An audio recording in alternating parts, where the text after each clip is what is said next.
addicted, like you're illustrated.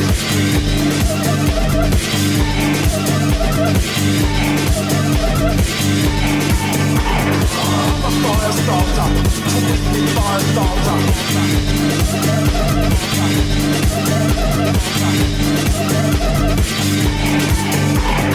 I'm a fire starter, twisted fire starter.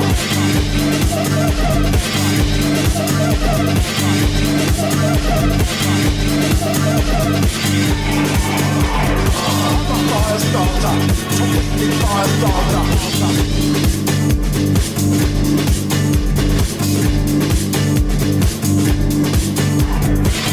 Bitch, you hated, infatuated.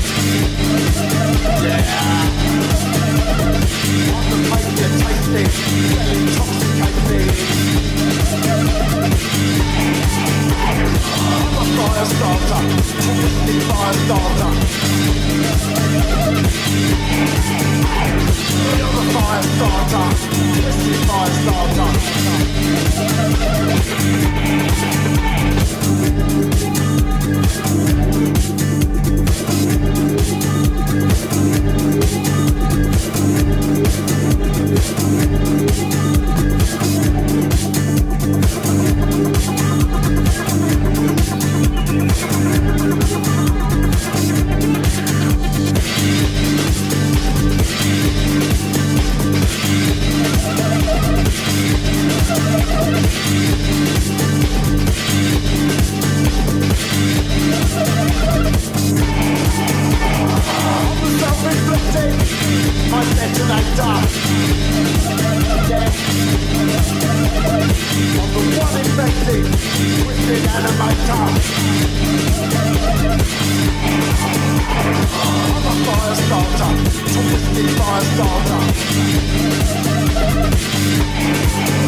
This is not a toothpaste, it's a revolution for your teeth. Remineralized, strengthened teeth, all natural ingredients, essential oils, minerals, salts, Alpha Vedic Dental Solutions System. That's alphavedic.com/civilization.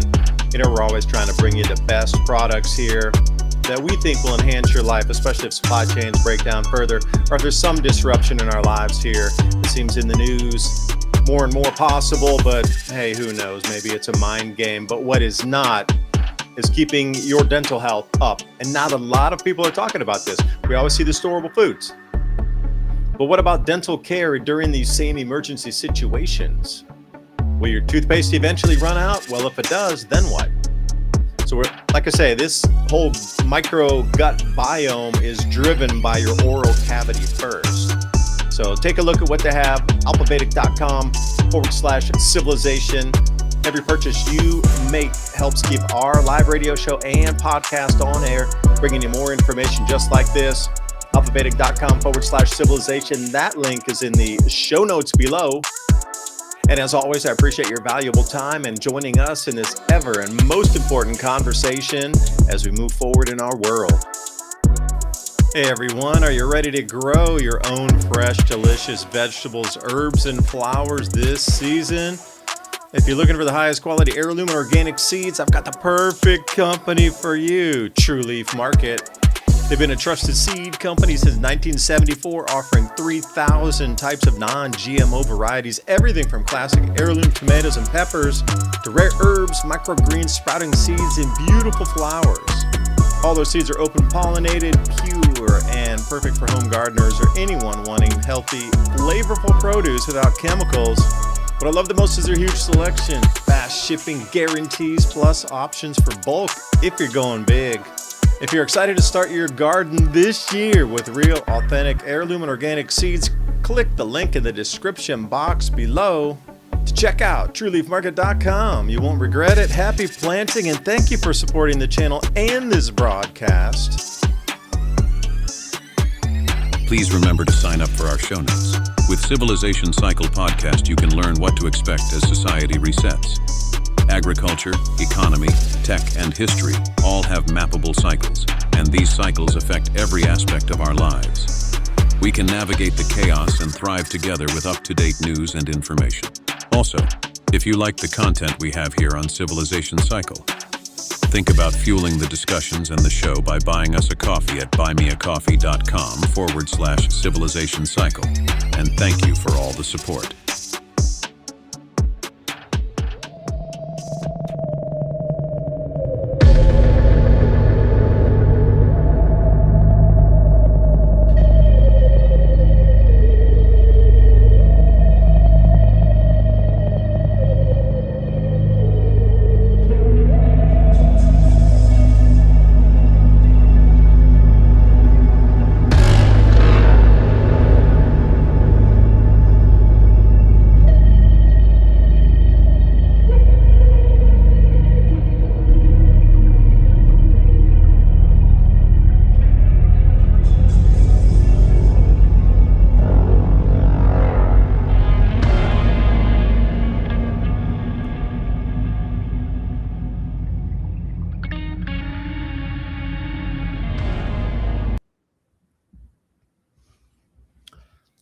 Good evening, good morning, good afternoon, wherever you are on this beautiful blue planet. We are running at this from two different directions tonight.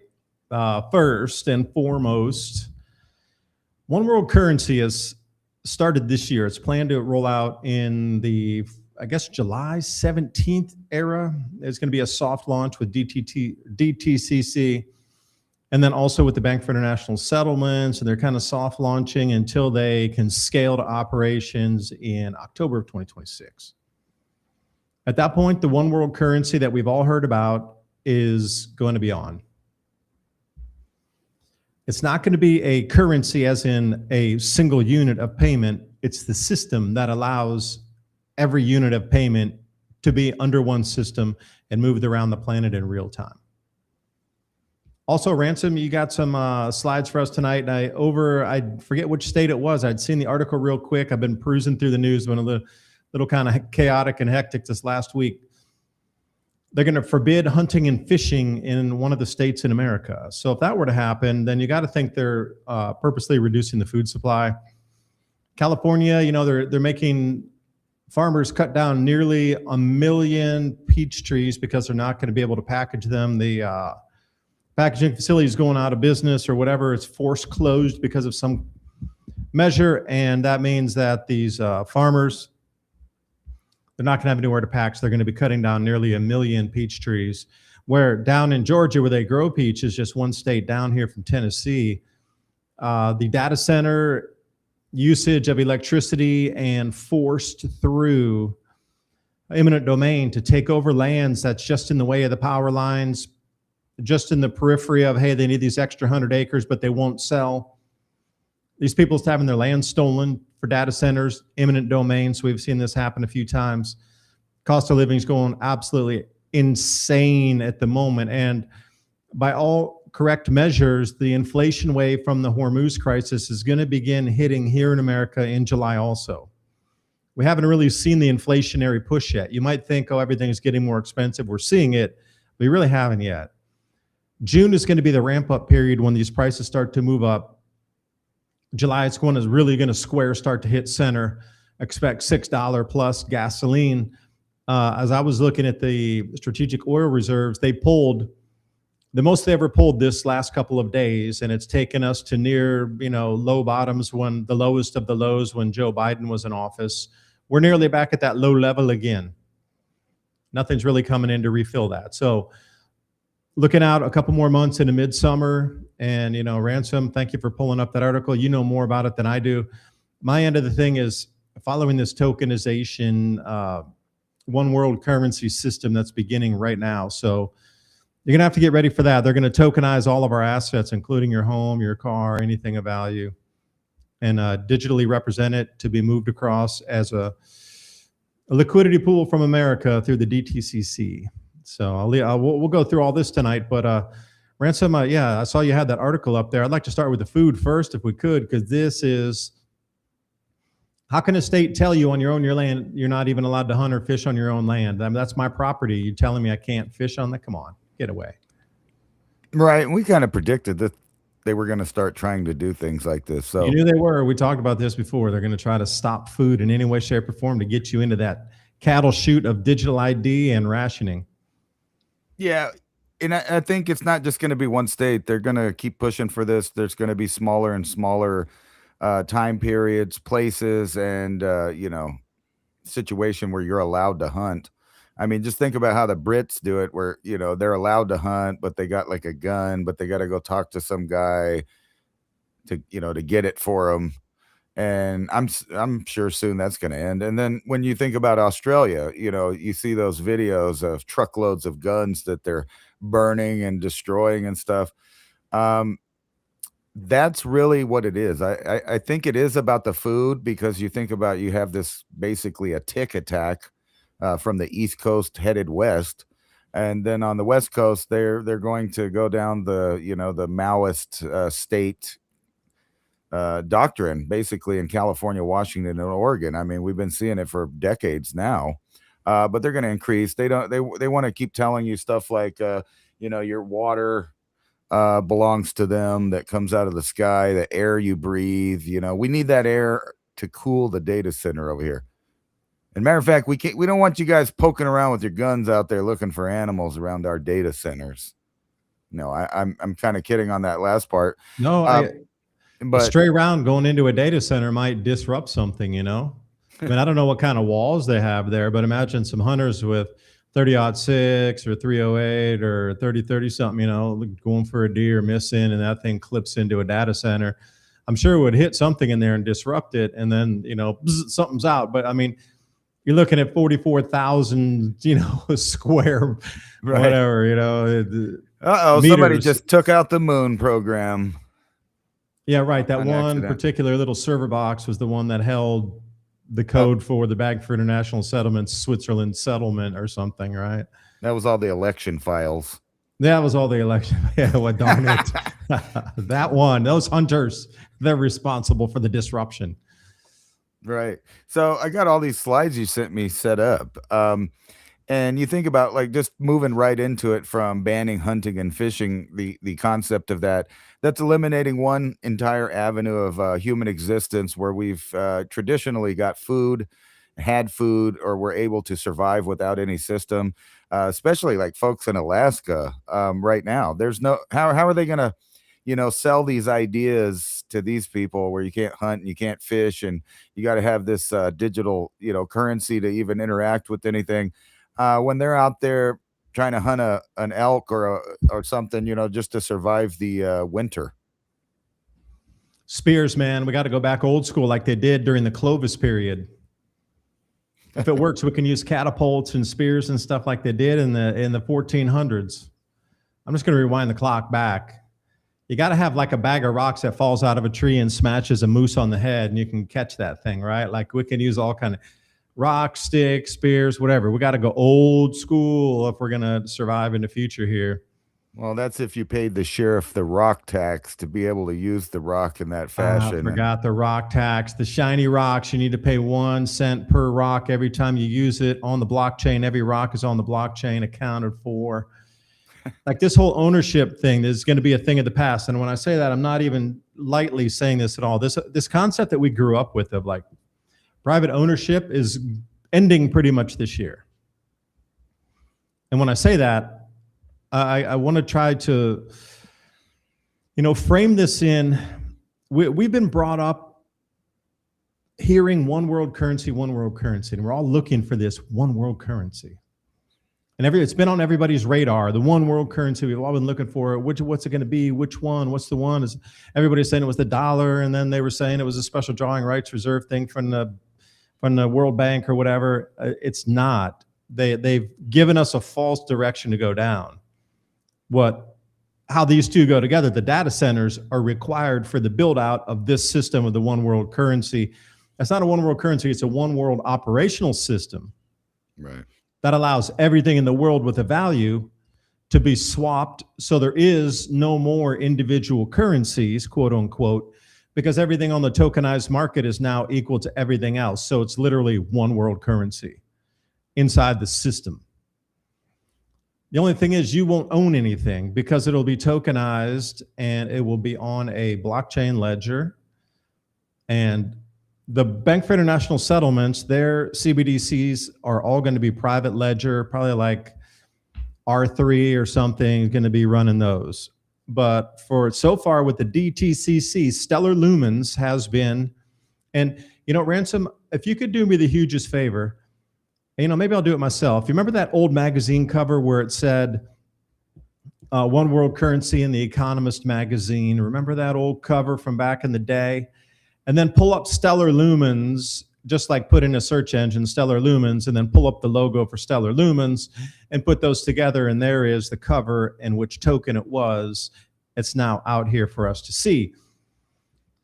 So this project, Agora, is, they say, in the test phase, but it's been going on for testing for 3 years already.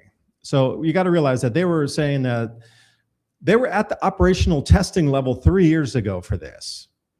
And it was under everybody's rug because all the documents they were putting out was like, oh, it's a probability, we possibly could. So what are you looking at here with this slide? Okay, there you go.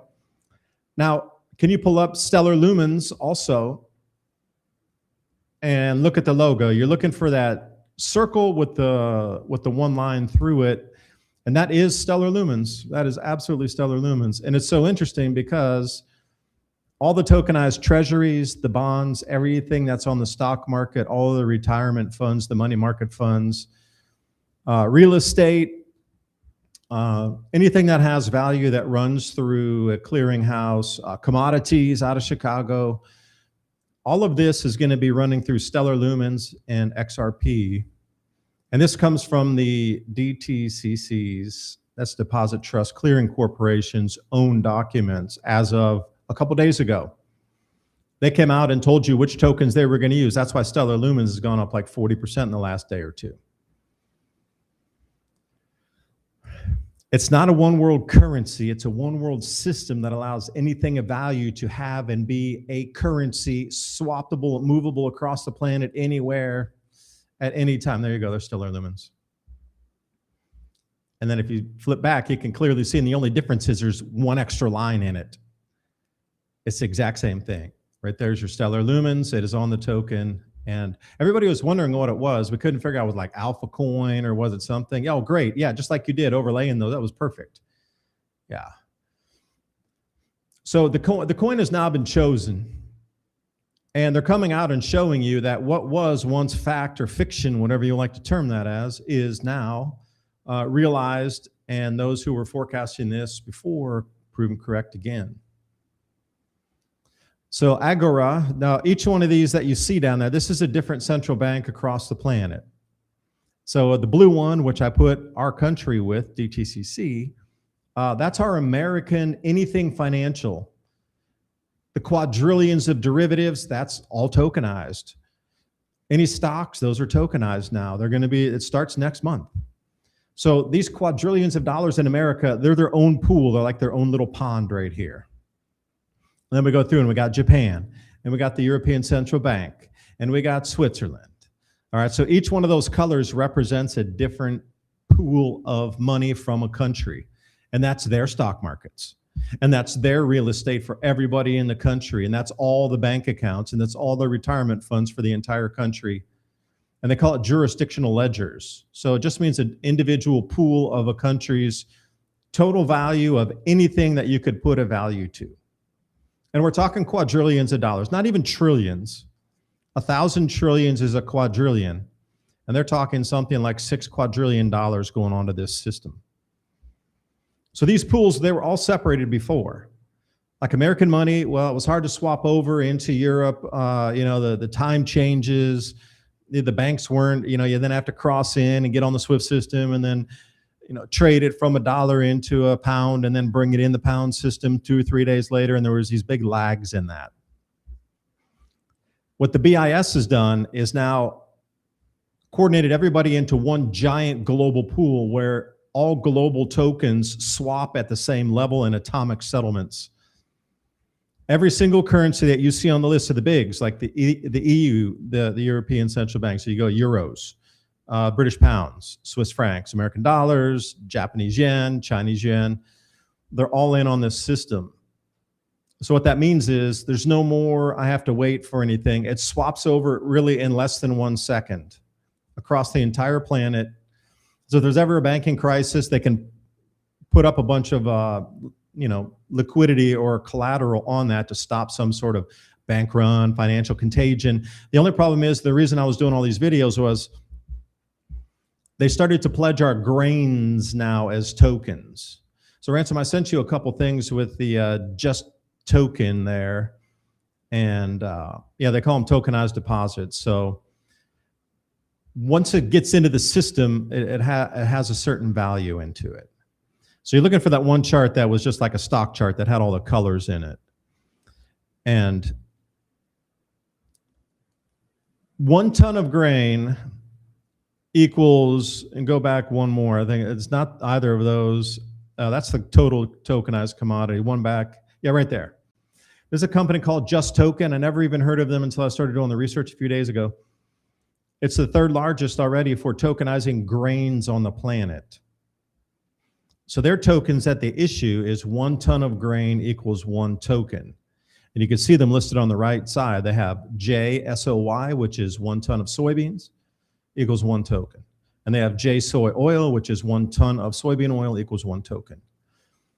And then they have J corn, which is 1 ton of corn equals 1 token. All right, but look at that. They already have $2.84 billion worth of these tokens issued already. So the farmers come in and they pledge it, and it goes into all these grain silos across Brazil, and then they're issued a token, and these farmers in Brazil can then go get loans for whatever, if they need seed or if they need machinery, because these tokens are now in Brazil swapping around, and they're all good in all the banks, and any institution will take out, so the farmers can get instant money to run their farms. The problem is, if there's a real banking contagion in Brazil, they are going to push these grain tokens against that to try to stop bank runs. And what happens? Well, I'm a foreigner and your bank collapses. I take all your tokens. It's in a smart contract. So I own the grain of your country now. Give it to me. I don't care if your people are starving. That's my tokens. That's my grain.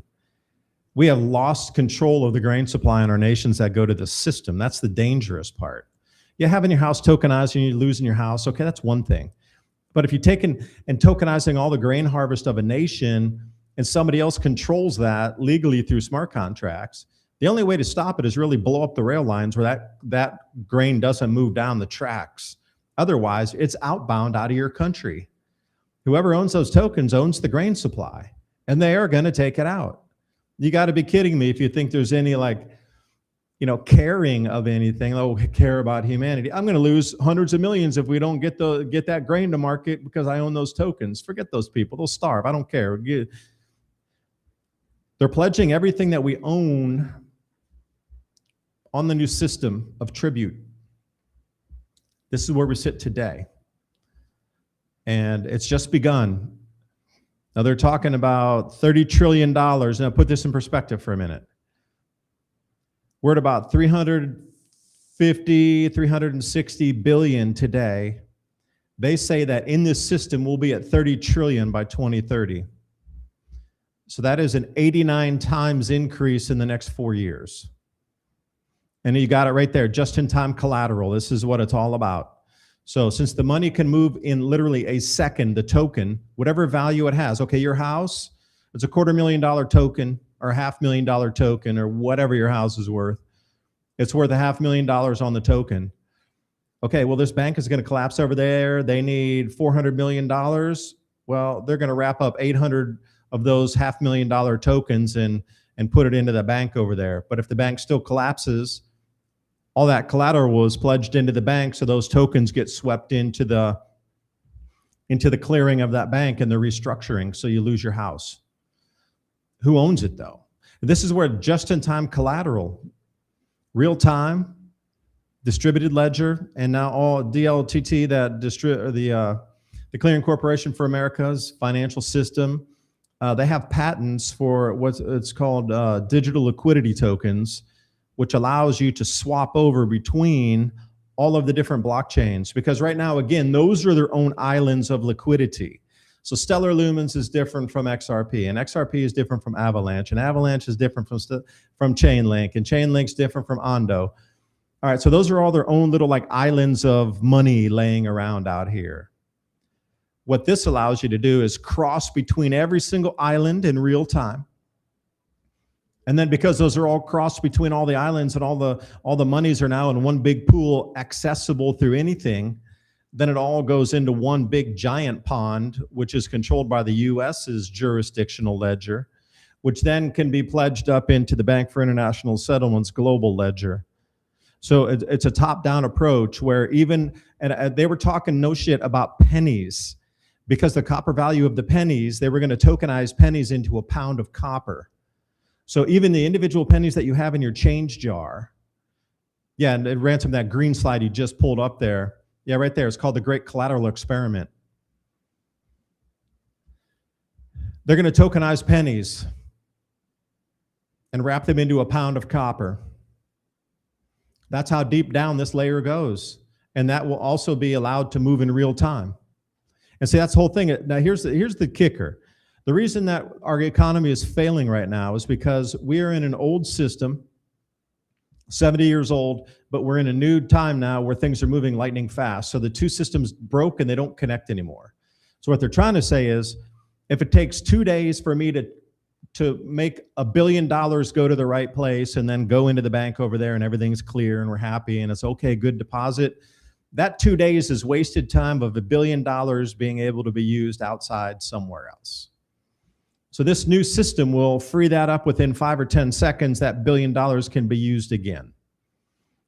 They're trying to move the velocity of money literally from days into seconds. And by doing this, they believe they can save the global economy right now from total, absolute collapse. And this is what they're trying to do. The collateral mean reduce trade exposures and lower risk. So the cash and collateral is everything we own in America, our grain crops, our waters supply, the homes, the real estate, automobiles, trucks, any companies, bank loans, your retirement, any kind of accounts that you might have that are 401ks, that's all in on this system. Every stock, every bond, everything that has value is being tokenized into this new system. All of it. And so will Canada. And so is Mexico. And so is every country in Europe. So you start to realize that the tokenization of all this is going to take a couple years. They're starting with the easiest stuff, like the stocks and the bonds that they can control right at the seed point of it going out every day and being bought and sold on the stock market. The commodities chart you had there, the yellow one, is really interesting because that's how fast the commodities are, this tokenized asset portion of commodities. It went from literally almost zero to 7.1 billion in like less than a year. So this was the test bed of it all. They started with gold and grain, the two things that make our world go round for history, gold and food, and those are the first things tokenized. So if this went from 0 to 7 billion in like a year, and they plan to take it 89 times higher in the next 4 years, what do you think the valuation of 89 times 7 multiplied by billions is going to be? This is just the beginning of the system. You're going to have to interact with this system, and this is where the scary part of the one world governance system comes in. Everything of value is going to be pooled into a nation's total value, and everything of that value can be moved at any time in real time from that nation's jurisdiction ledger. And the money's just going to move around the planet in real time.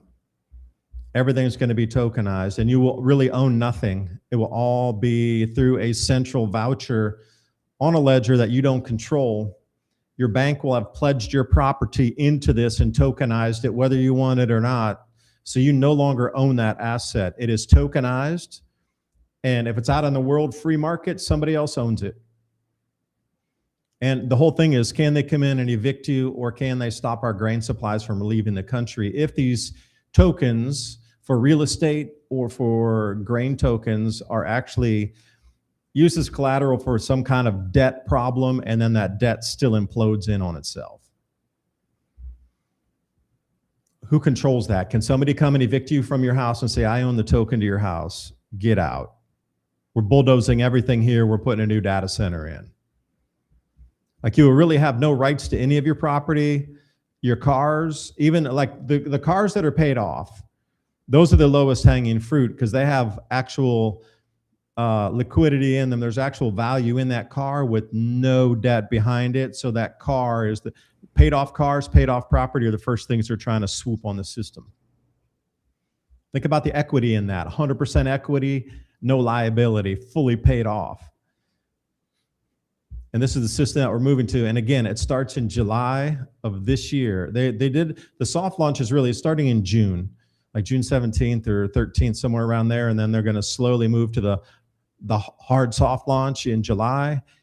And then they're going to scale it from July. And then the full operational capacity of this thing goes live in October of this year.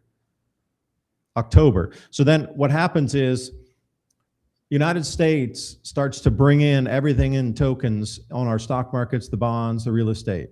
All right, that'll take a few months. Canada's going to do the same. Mexico, European Union, Australia, everybody, all the G7 nations and everything, G20 actually. Once they start to pool everything, then the Bank for International Settlements comes in with their test rails, which they've already been testing for years, plural. They're going to flip a switch, and everything across that same layer will be tradable.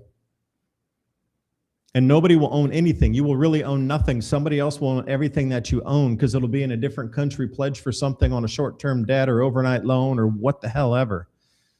This is the scariest thing. And then thank you for bringing that up. What do you think about that? Sorry to ramble, but I was just wondering how many tokens I get for a $250 piece. That's $100, Dan. Yeah, no, this is funny because this is coming out in June too, or they're showing the. It looks like funny money. It's kind of. It looks fake, doesn't it?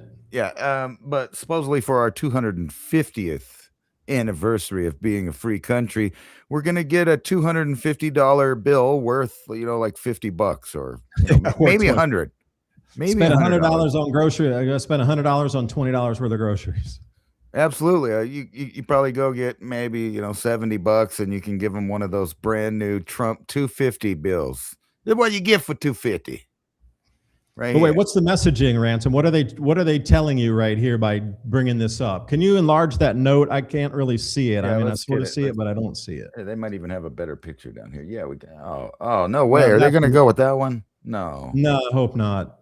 No, let's zoom in on this guy. Well, I just used the Becent one there. What has he got for us? So we could zoom in on it.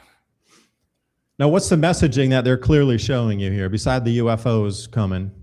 That your My money mom is wrote me and said, "David, worthless. UFOs," and I was like, "Mom, you're talking about UFOs? What the hell?" She's like, "I saw it on CNN."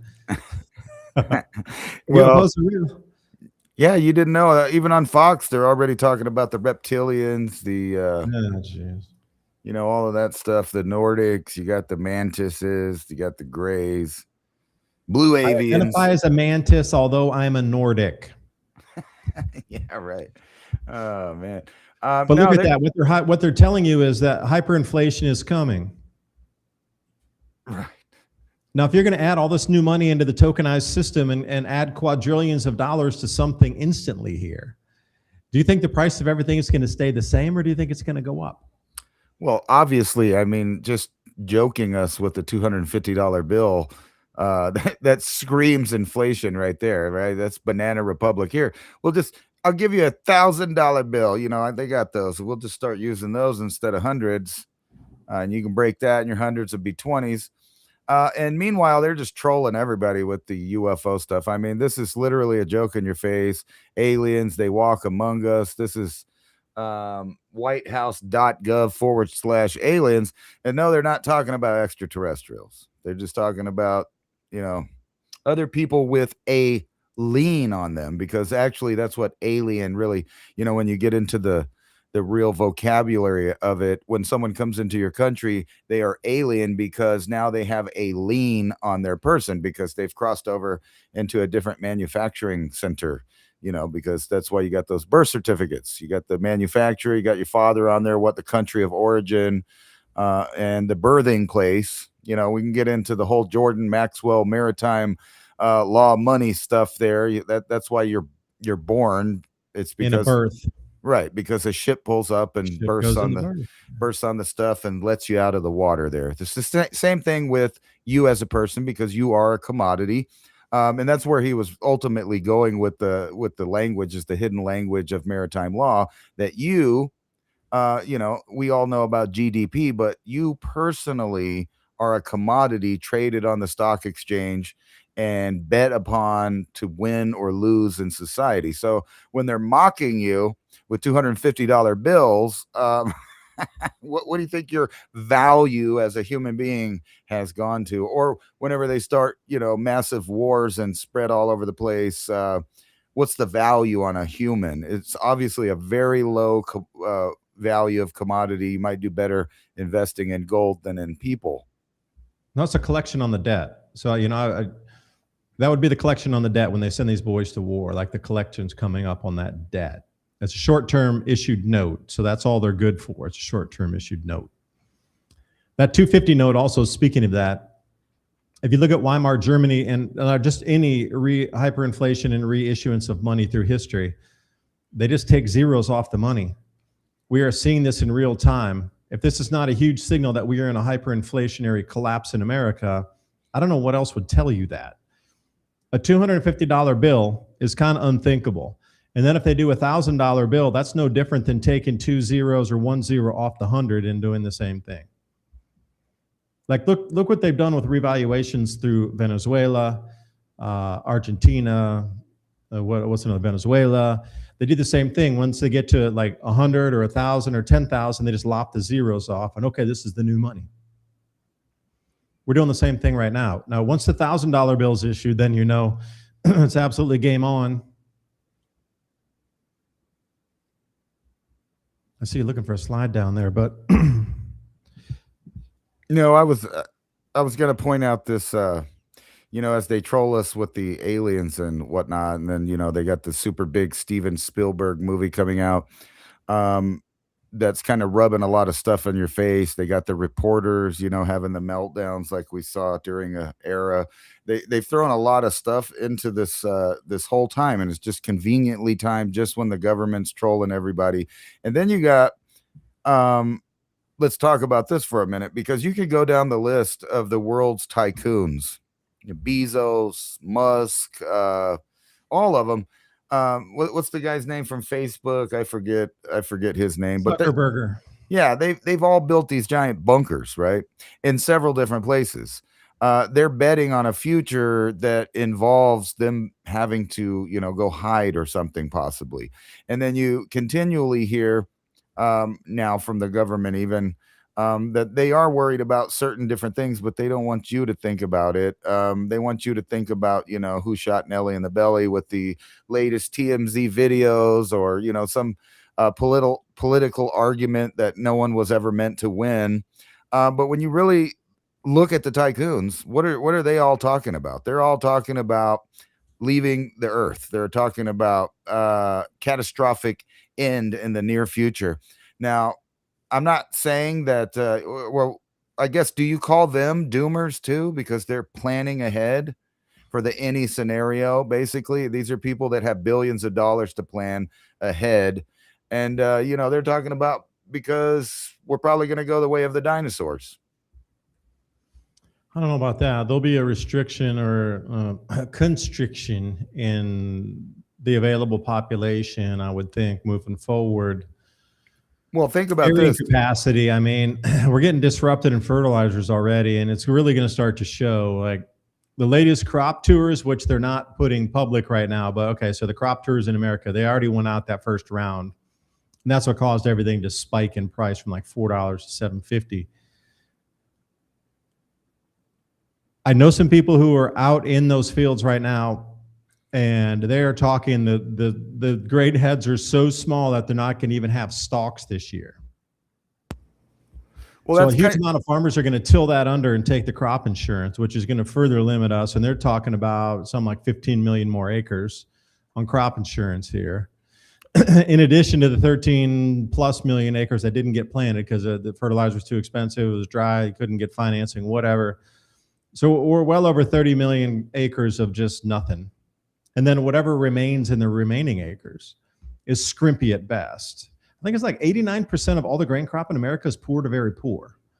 That's for wheat. Now, I can't speak to soy or corn because it's early yet. We won't know until July, really, for the corn and the soy.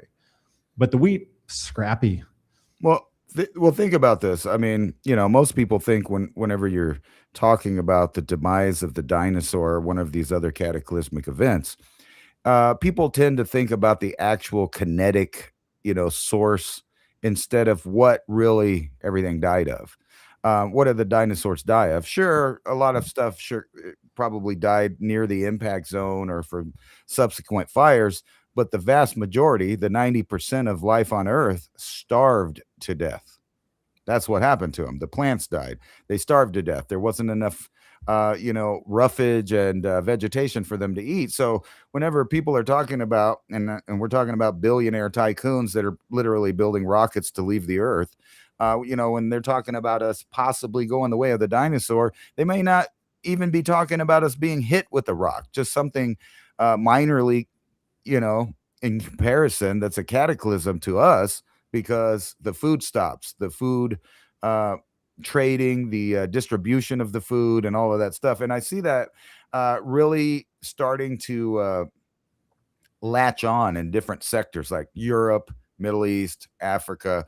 Different reasons are causing it, but everybody's kind of shoring up the leaks of resources that are leaving. So it's not just a theory anymore. The countries now are acting weird. It's like rats on a sinking ship. They're trying to, either sell off or even betray their own public so that they can run off with, billions of dollars.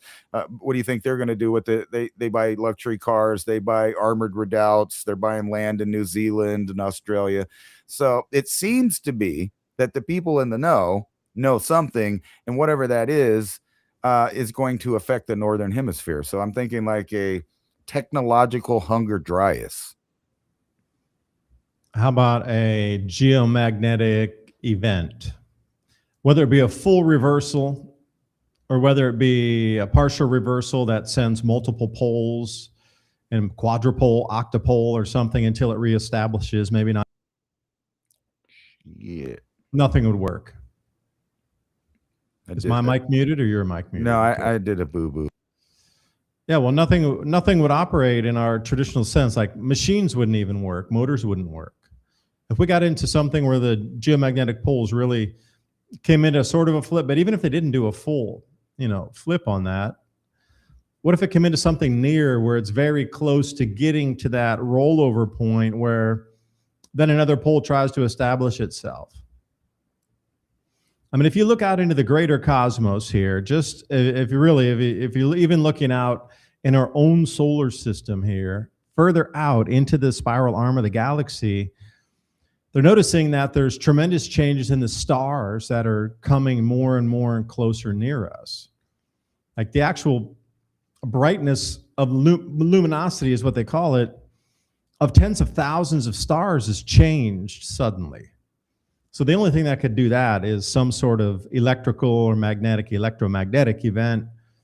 They're intertwined. You can't have one without the other. So let's just call it a magnetic or an electric change of state through the entire like arm of the galaxy that we're in.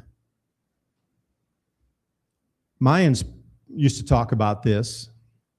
Many other cultures have pegged it on a certain multi-thousand-year cycle, and these great cycles, the rollovers of, apparently we're coming into the fifth time this has happened that's been mapped back that far. So it's not about just a geomagnetic pole shift, which would come around every 12,000 years.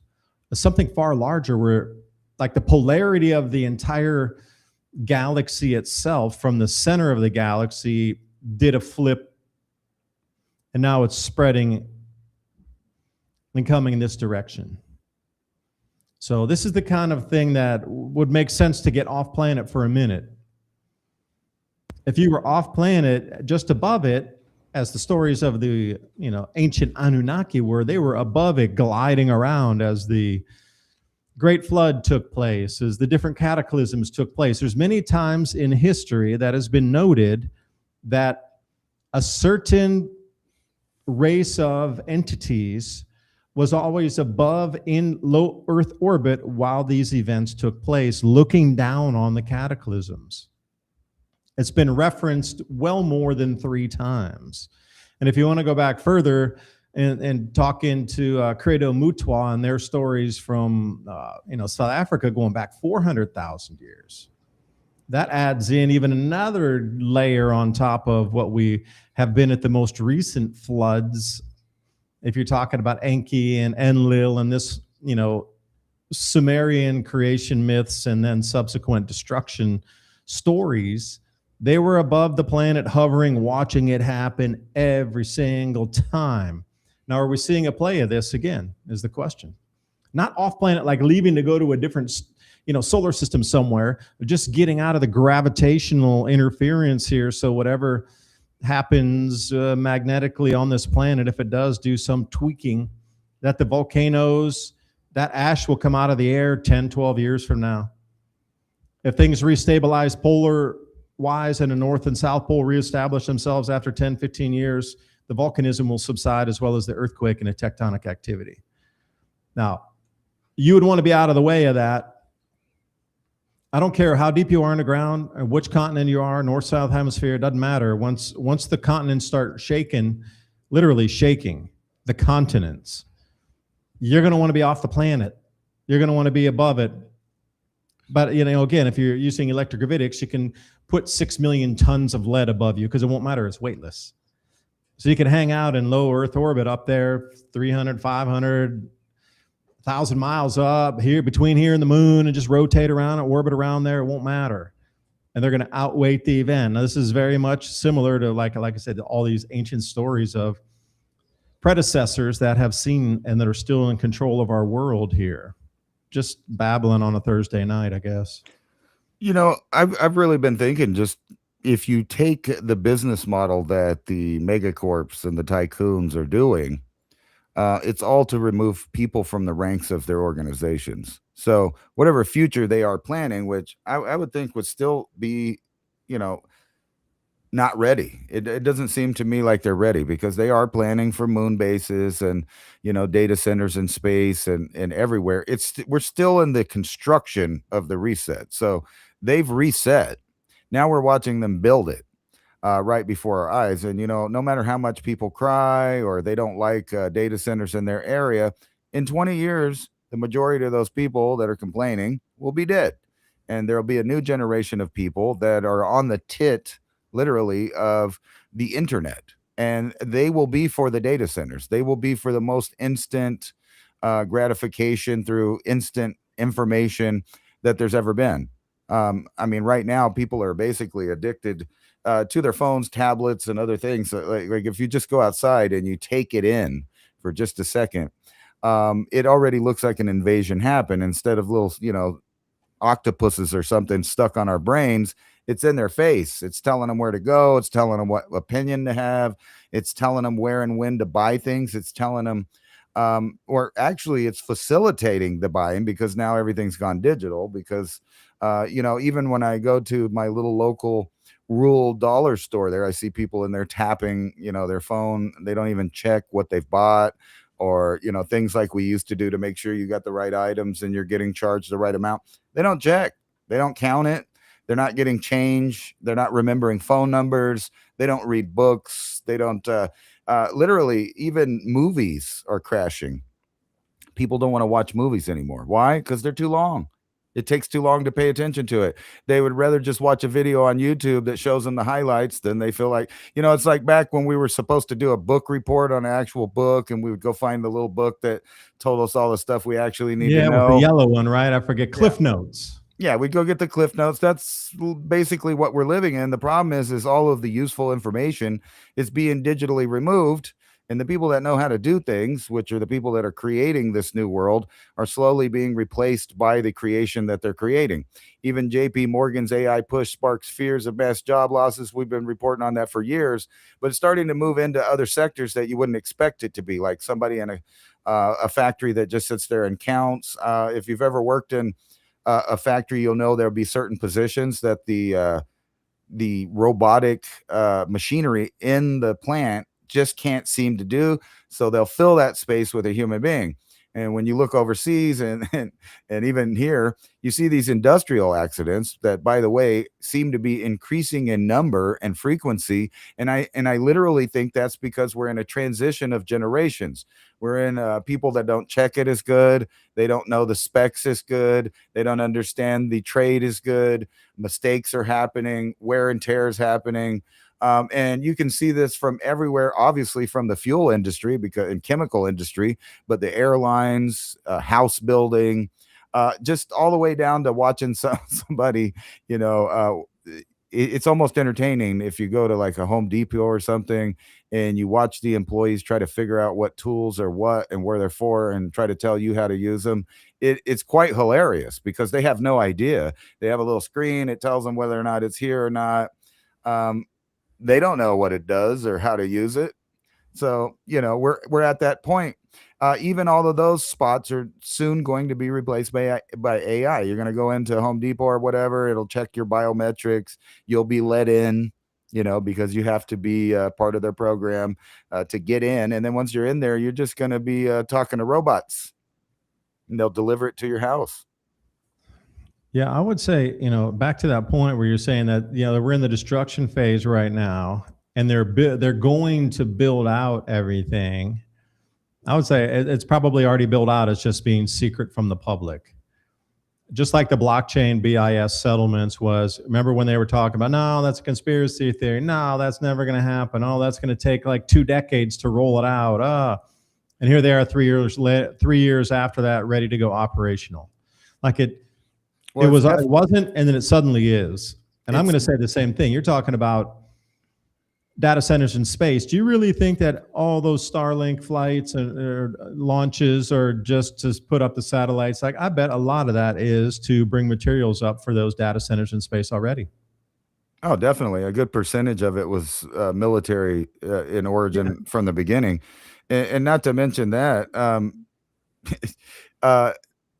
it's exponential. That's the problem. So even if it's not there right now, the speed in which it increases and gets better, and the accomplishment of actually building these places and interconnecting them is just happening faster and faster. By the time people realize what's being built, it's going to be done. There's just no time for complaining when it gets there. And then you realize it was already there the whole time. You were just told it wasn't, and nobody ever checked. Yeah. And it was. Like this settlement layers that we're going into, it was not there and it suddenly is. And it's 3 to 4 years early because everybody's expecting 2030. They kind of let us down there about 2030 and it's already ready now. It's not 20, that's 3.5 years early. Right. And you're seeing this thing where, people are getting all upset about it now. They're already almost completely constructed, most of these. I mean, like they're complete. The building, the contracts, where they're going to source their water, the power generation, all of that's already been dealt with. And now people are getting mad and they're asking Jesus for help. The only problem is all these same companies that run off of these data centers are in a race to create Jesus. I mean, literally. That is like their stated goal of almost all of these main AI companies is they're in a race to create an AI god that people will accept and listen to. Well, that's the whole thing again about this data centers. They have you looking down the wrong direction of this. They have you looking down, oh, it's going to track your biometrics. You're going to get a social credit score, this, that, and the other. It's to run the new globalized token system. Do you think to track everything in real time that's moving around the planet at 1 second intervals of everything that has value across the entire planet that's been wrapped into a smart contract that's moving between nations and swapping between currencies? That's what this data centers are for, mainly, is this new one world currency system. Buy it, okay, the extra people, there's only 8 billion of us. There's quadrillions of possible computations with the money moving around. That's where the real usage of the data centers is coming in, to run this new economic, whatever you like to term it, that's starting now. Really, to wrap a smart contract around every single thing that has value on the planet, assign it a value, assign it an owner. And here's another thing, with each individual wallet, you have to stake like 15 Stellar Lumen tokens to open each individual wallet. So there's going to be some real drive with Stellar because they're talking about opening hundreds of billions of wallets, but you have to lock 15 Stellar in the wallet to open a contract for like one house, for example.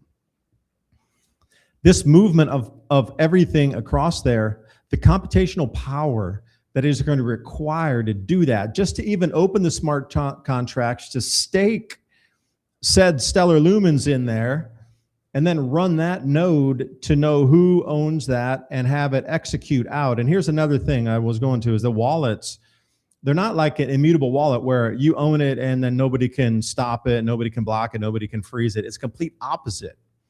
There's 100% control in these wallets by the issuing entity. They can freeze it, they can block it, they can claw it back, they can let the transaction flow. They can slow the transaction. There's like a million things they can do with this. I encourage everybody to go to the DTCC website and dig through for like 2 hours. You won't sleep for a week. But the amount of energy and computation this is going to take, you just go use America for a minute. How many automobiles are out here in America? Every one of those will have their own contract with a value associated with it. They'll have to know where it is in real time, though.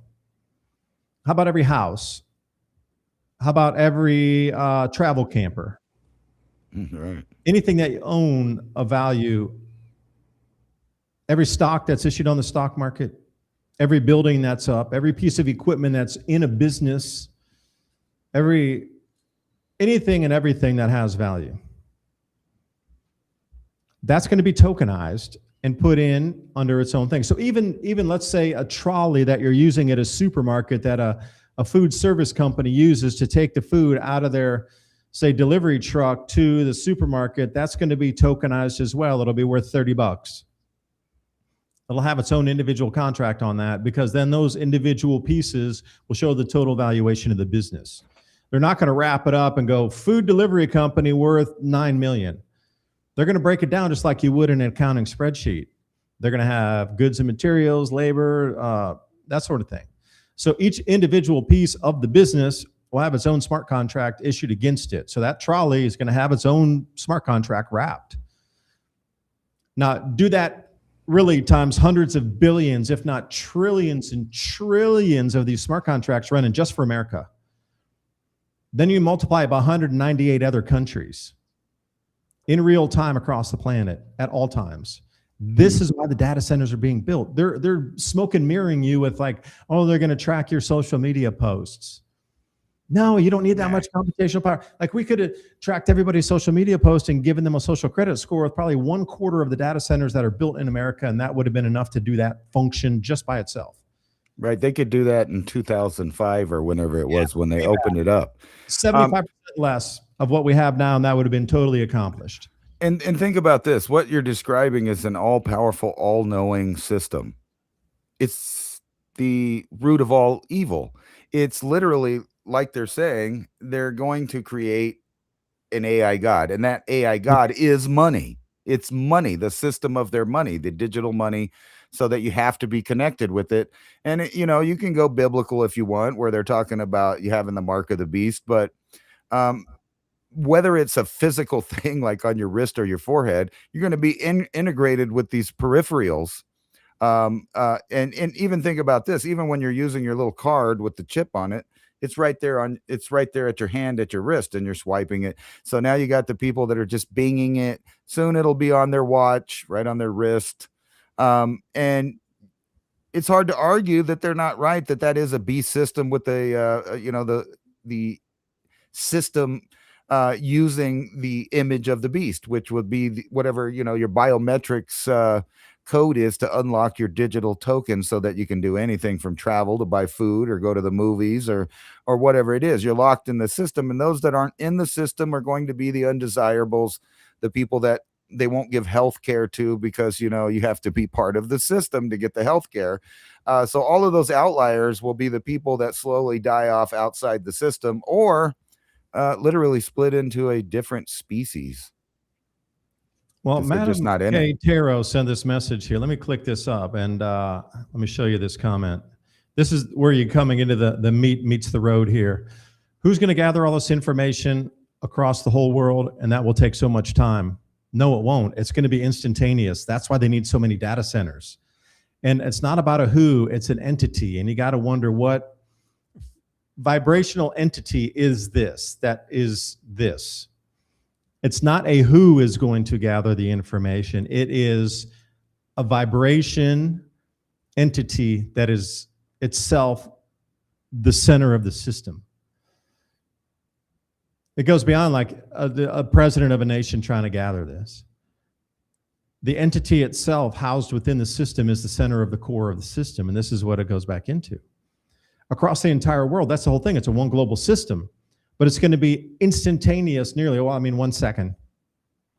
We're talking about 60 seconds to 5-minute settlement anywhere on the planet at any time, including Africa.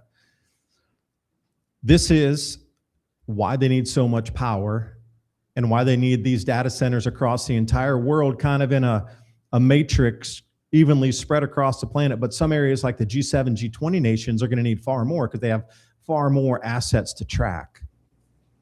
Like if you're going to do in Malawi, for example, some shithole in South Africa, in Southern Africa. In Malawi, for example, you're probably going to need only one data center or maybe two. Democratic People's Republic of Congo, you get two because you got the resources, you're in a bunch of civil wars, and we're going to put private armies. No, actually, we're going to have armed robots, armed robot dogs, and armed drones to protect our facilities. You won't even need humans. The amount of data centers that you're going to need spread across continents are going to vary by how much you have in terms of population and definable assets. Now, a definable asset also is it in the crust of the planet to be mined. Like those, okay, I got a square mile that has this much in situ that's already been measured. We did core sampling and we know that there's this much copper, this much gold, and this much silver in this square mile of Earth. So we're going to wrap that in a token, and whoever owns it in the future can go in and mine it. There's going to be, even with the lumber that could be felled and then turned into board feet of, building lumber, that's going to be tokenized. The forests are going to be tokenized. The Earth itself, the fisheries, the tons of fish coming out of a fishery, that's going to wrap into a contract. And it'll have a value to it, and you'll only be allowed to fish in there. If you're caught out of there, the drones are going to come and sink your boat with, 50 cows. This kind of stuff. It'll be enforceable by absolute force. And if you think it's going anywhere else, that we're going to just let these tokens, oh no, the people are hungry. They're not going to let the food go out of the country. No, everything's going to be enforceable, like the Terminator kind. Here, well, I'll demonstrate kind of how that could turn into a quick nightmare here. All right. Here's an article about how marathons and ultra marathoners may be linked to colon cancer. In other words, they literally ran their ass off until they got sick. But you know what? There's something here to save us. It's robots and AI. E-hiking is here. You can't tell me by 1,000-watt hip. So, instead of you running and getting colon cancer there, now you can use your tokens to rent this thing right here, and it'll help you, with all the hiking because you're out of shape and you got this problem or that problem. But what happens when you get up to the halfway point of that thing and you run out of tokens and it just turns off because your rental agreement is over? Baby, I'm walking.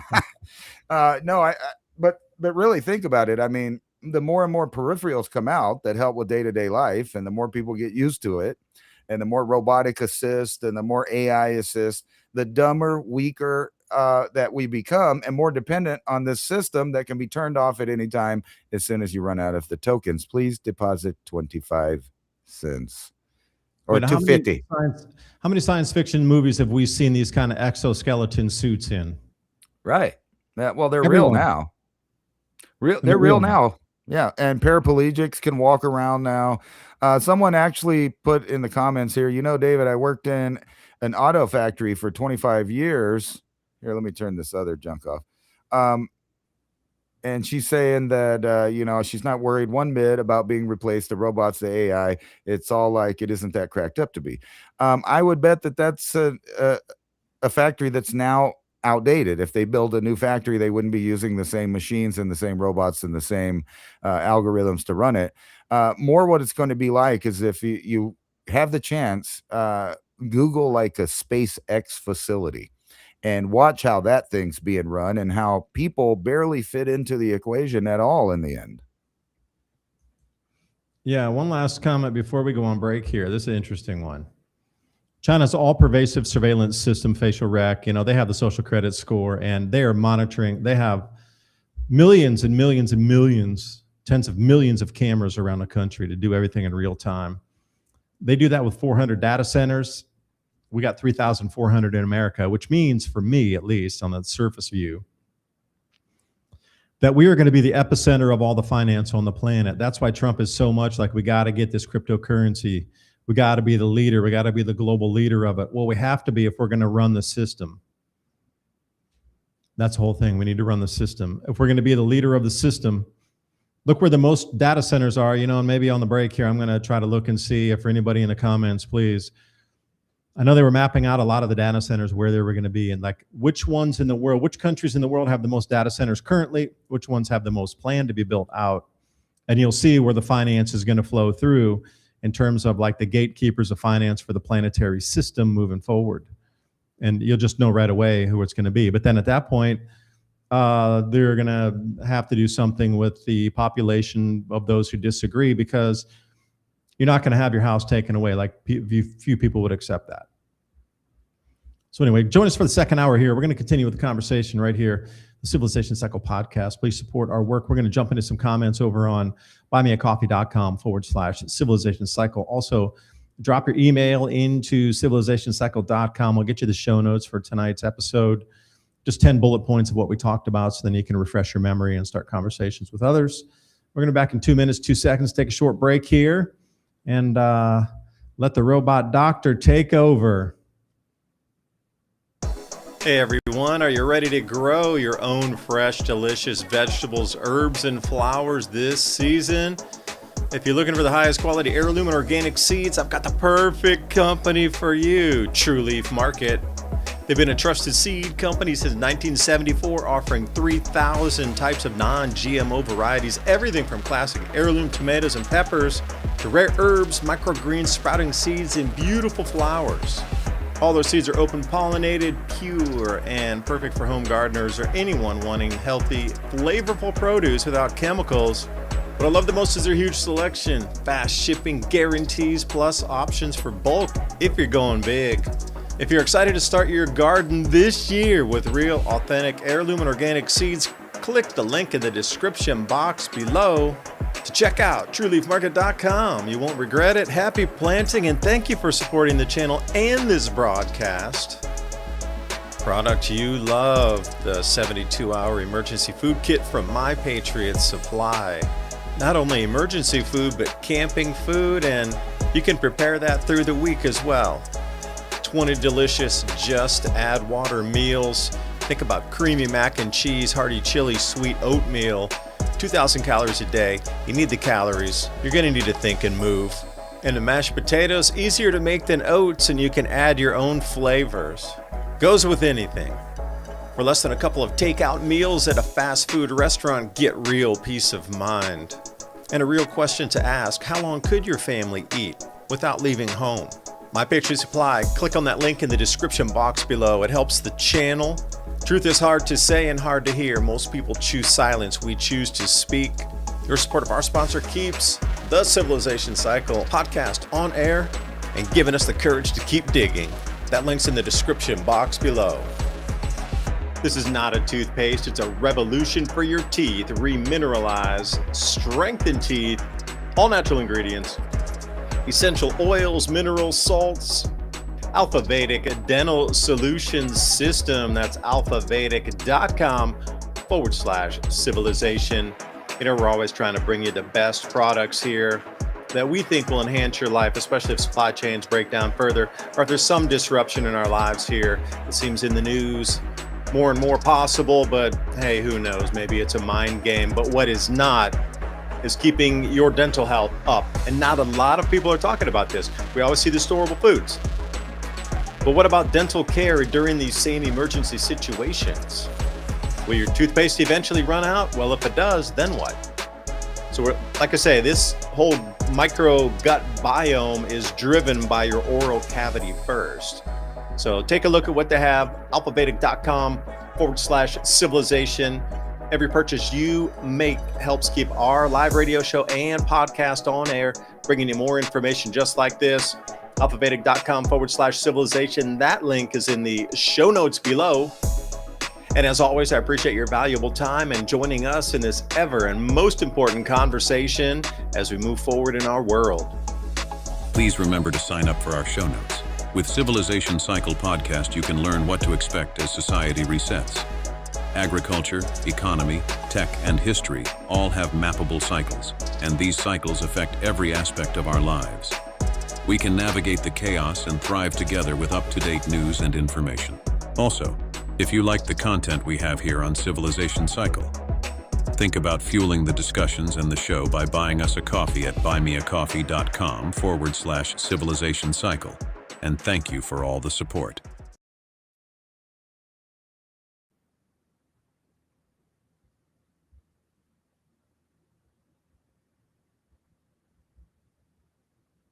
And we're back for the second hour.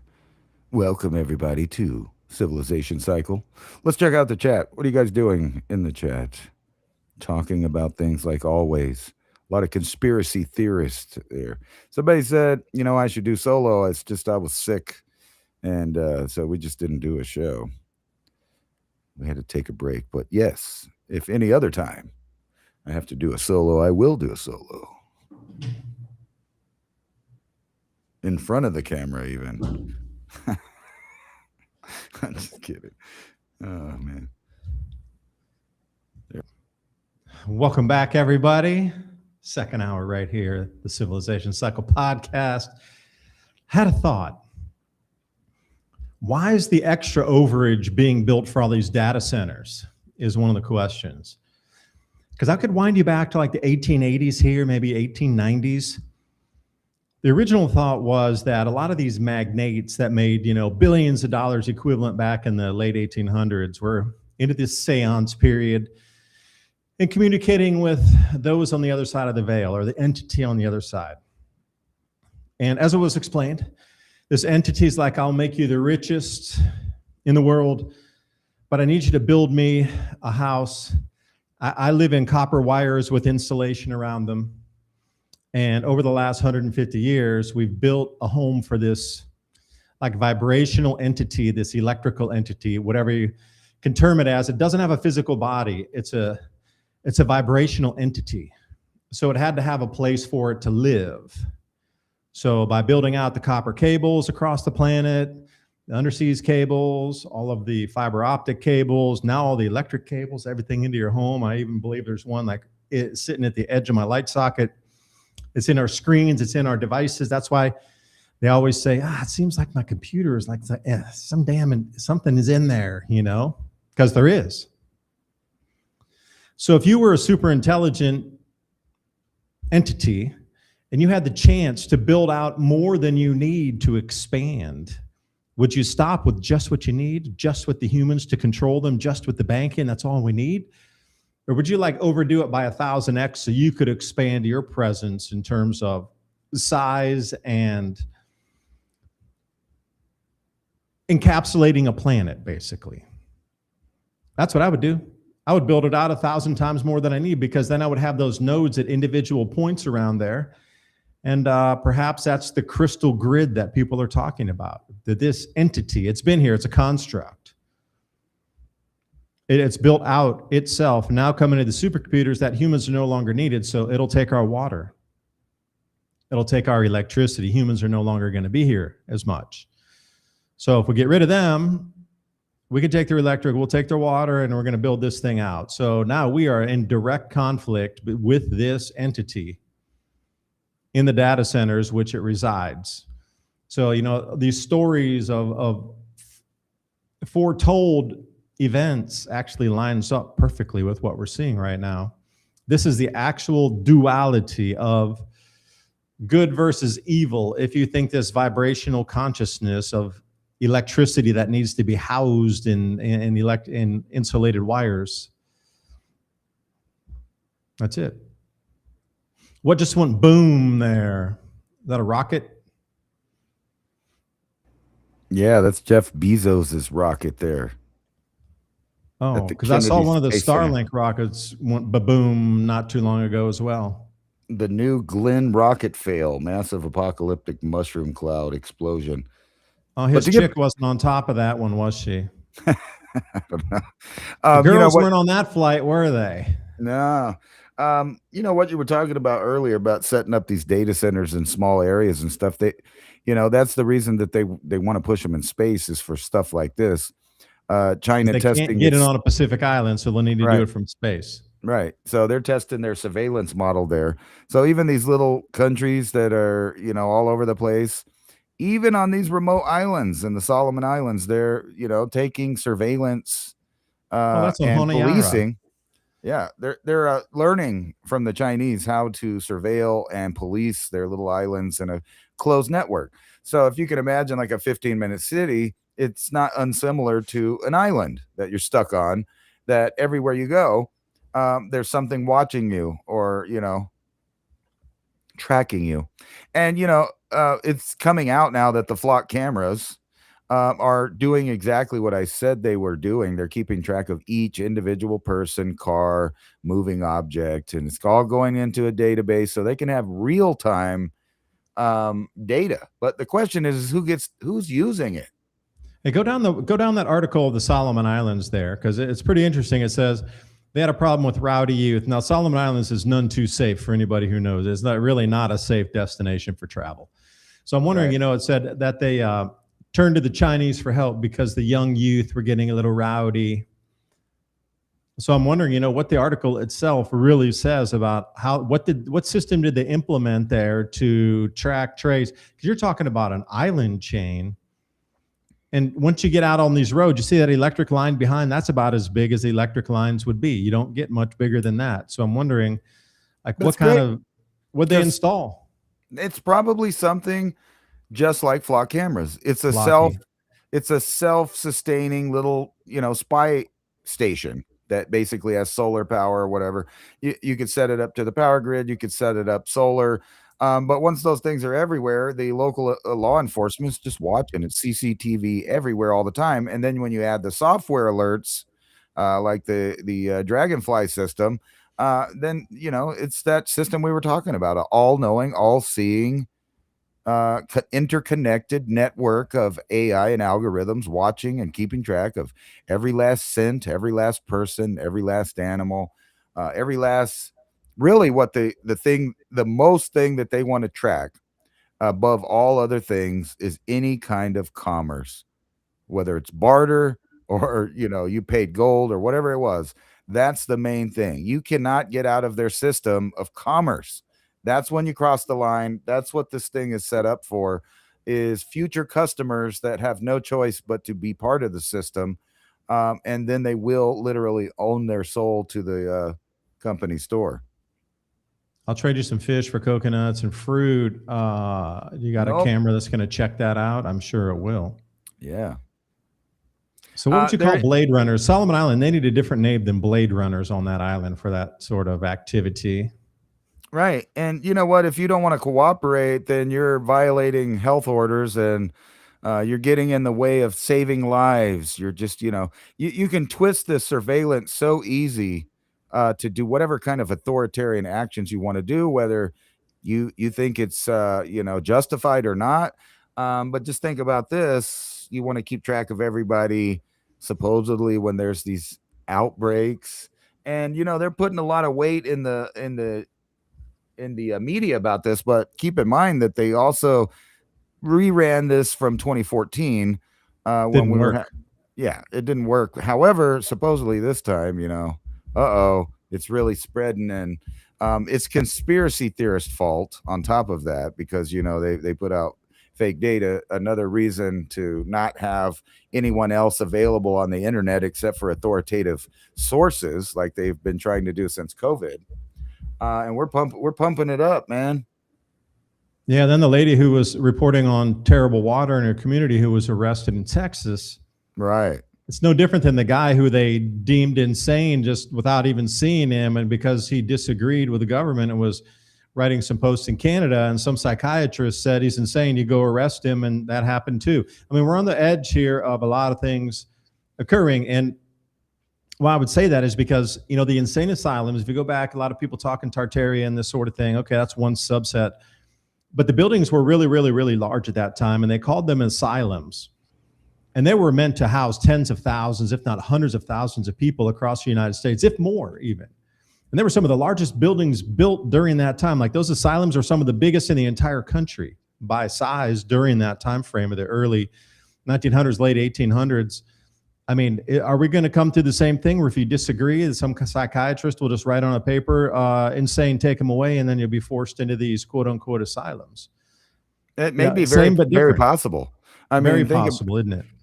Think about this idea, not to get too woo-woo, but a lot of people think that, at a certain point in time, the magnetic field or the position of the earth, or, God knows what factors that they attribute to a change or an awakening or any of that. Maybe that is actually happening. And what they're diagnosing is anxiety and trying to, really think about it, because it seems like the same idea that you were talking about, but this time just picture Earth as the asylum.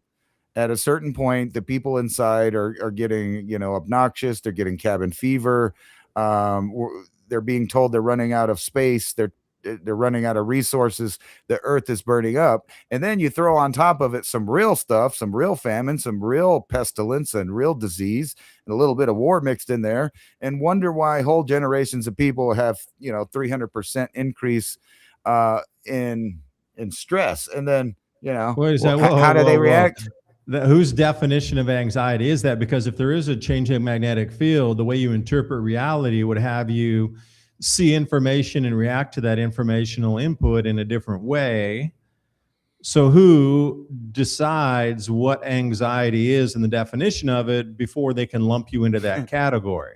Because perhaps the people that are in this category perhaps are the ones who are feeling the magnetic change first.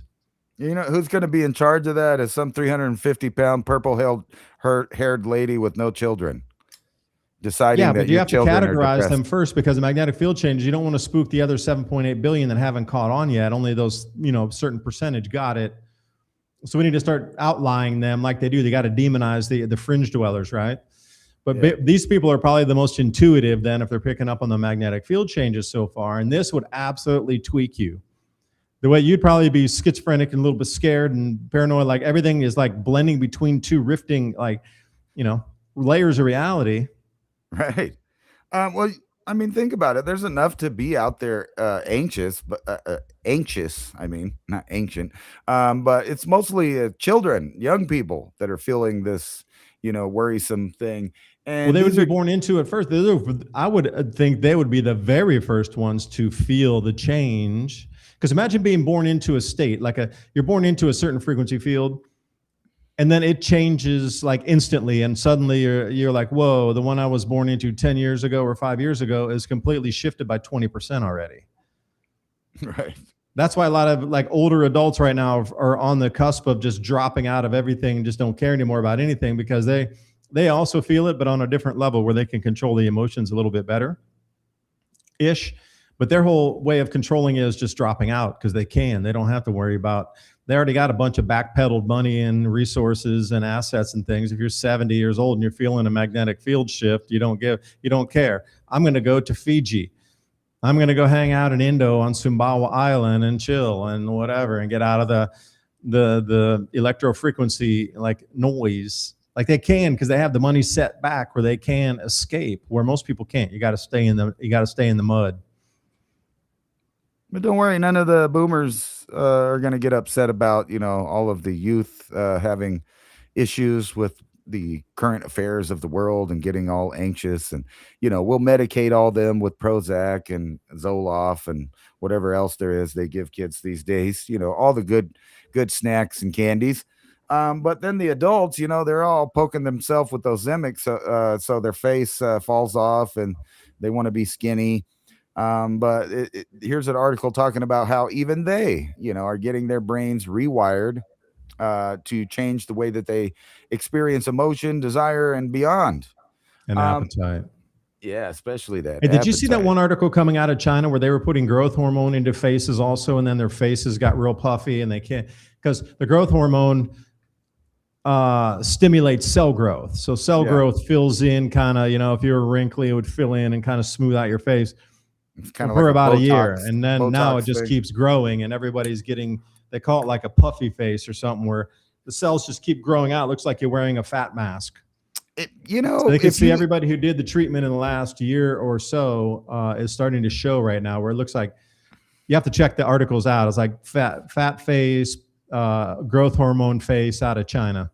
That has, let me tell you the rest of that horror story right there. Oh, tell me. I mean, now I don't know. Now, I want to preface this that I don't know how factual it is, because, information gets changed and there's people with motivations. But anyway, but the rumor is, the urban myth is that it's even worse than that. So the fat faces are actually the transition in between whenever they have their old 60-year-old face cut off and have a 20-year-old's face installed, and the growth hormone helps with the transition so that the face stays on the new person that it's on. And supposedly upper class Chinese are paying to get younger faces. Now, that's just a rumor and whatever. It's not like the country literally does things like that are real for sure, bona fide, but there's also that. And just think about that. That's crazy. I never thought of that. I haven't heard of that. I only saw the injection sites where this is a big thing sweeping around China. They're trying to punish anybody now for publishing photos of it. Oh, but that's all right, because it swept the web, the netzians for the last, I'm going to say month, and then the Chinese government coming to clamp down because it was causing too much panic for those who've had the treatment that didn't get their face puffy yet. Right. It became a super big business. Millions and millions and millions of women got this treatment done within the last 12 months, but they haven't onset with the puffy face yet. So there was causing like a social panic of sorts. So they had to stop all messaging of it because you're going to scare people. Well, no, you're just going to scare the people who had the treatment done that didn't get puffy face yet. Right. And it's getting really scary because I'm going to say in less than 10 years, nothing that's truthful, like no grassroots video or citizen journalism or anything, is going to make it past the algorithms to be able to do anything. All you're going to get is AI everything, AI reporting, AI probably incidents. And think about it from this point of view. If you told me right now, that Taiwan was going nuts. There was riots, things were on fire. But I turned on the TV over here in the United States, and I'm seeing Taiwan news. They're talking about how nice the weather is. They're talking about cherry blossoms. They're talking about this, that, and the other thing, but it's not what you're telling me is happening. And there would be no way for you to prove that, because even if you uploaded the video of it firsthand, it would get filtered out before it would get flagged and filtered out before it ever made it to a larger audience. And this is the kind of thing that even the movies, news, everything's going to. Like this film cost $500,000 to make. 400,000 of it was the AI compute cost. And then this gets really worse. What kind of movie was it? What was the film about? Who cares? I mean, I've been watching different AI things that are starting to be full-length little things, and they're great. I mean, Grok videos making them, all kinds of people, and they're getting really realistic to the point that you can tell exponentially and soon incrementally there will be a transition where just one day it happens where nothing real that's not coming through a filter is able to get to you on any of your media outlets. Hey, wait, and since you have this video, leave this article here about Taiwan up, because the same exact headline is here, but it's saying it was a Danish ship. Oh, no kidding. Not Canadian, exactly the same with Danish ship. Now, why are they showing the one that's a Canadian ship? Frigate that crossed through down near one of the shoals. And I forget that if I saw it again, it was like, if I saw the name of it, it was a short little name, Chishan or something like that, frigate. And it was a Dutch ship. So the question was, why is this Dutch frigate all the way over trying to poke Taiwan in the eye and come into their territorial waters down near this one shoal? Yeah, I don't know. This was I was kind of pointing this out because yet again they're talking about another strait that's got some kind of turmoil on it. And as far as I know, Canada is pretty chummy with China right now. So I don't know why that this would happen, because it would be like an embarrassment to China. Well, the same with the Danish ship going through, the Danish frigate. So it's like they're getting poked from a Canadian frigate and a Danish frigate going through the same shoal area to cause problems. Like, see, something for me doesn't add up. I didn't see this article here, but I was kind of wondering myself, like, why would just a Danish frigate just out by itself in the ocean just go sailing into Chinese waters to cause trouble? And then you got the same thing here. It seems like a single ship just like going off course, just doing its own thing to cause trouble. Like, for me, it just makes zero sense. 2 in 2 days from different nations with the same type of vessel in the same shoal area. Come on, man. Maybe it's agent provocateurs. I mean, like right now, I was going to get into that in a second. All the different sectors of the world are popping off with troop movements or, go down to that 10-dash line while you chat for a second. Can you go down to the map? It's the 10-dash line right down there. Go down a little bit. They'll show you a map with some yellow dots on it. There you go. Yeah. So China claims everything inside that dash line. Yeah. Which is, come on, man. Yeah, this is the area right there on that dash line where they were trying to throw up sand islands too.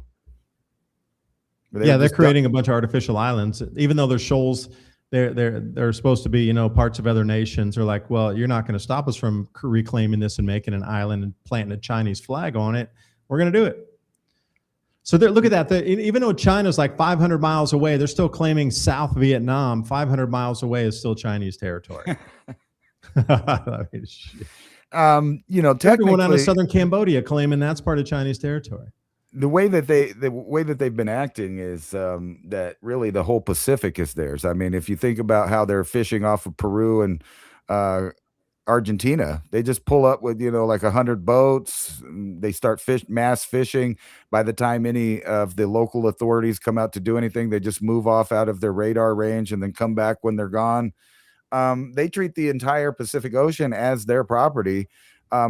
Seems to be the official doctrine with them, actually, that's theirs. It's not unlike the Japanese claim on the Pacific in World War II. True. Well, that dash line right there, that from Taiwan down through the Philippines and up to Japan, that's the first line of islands.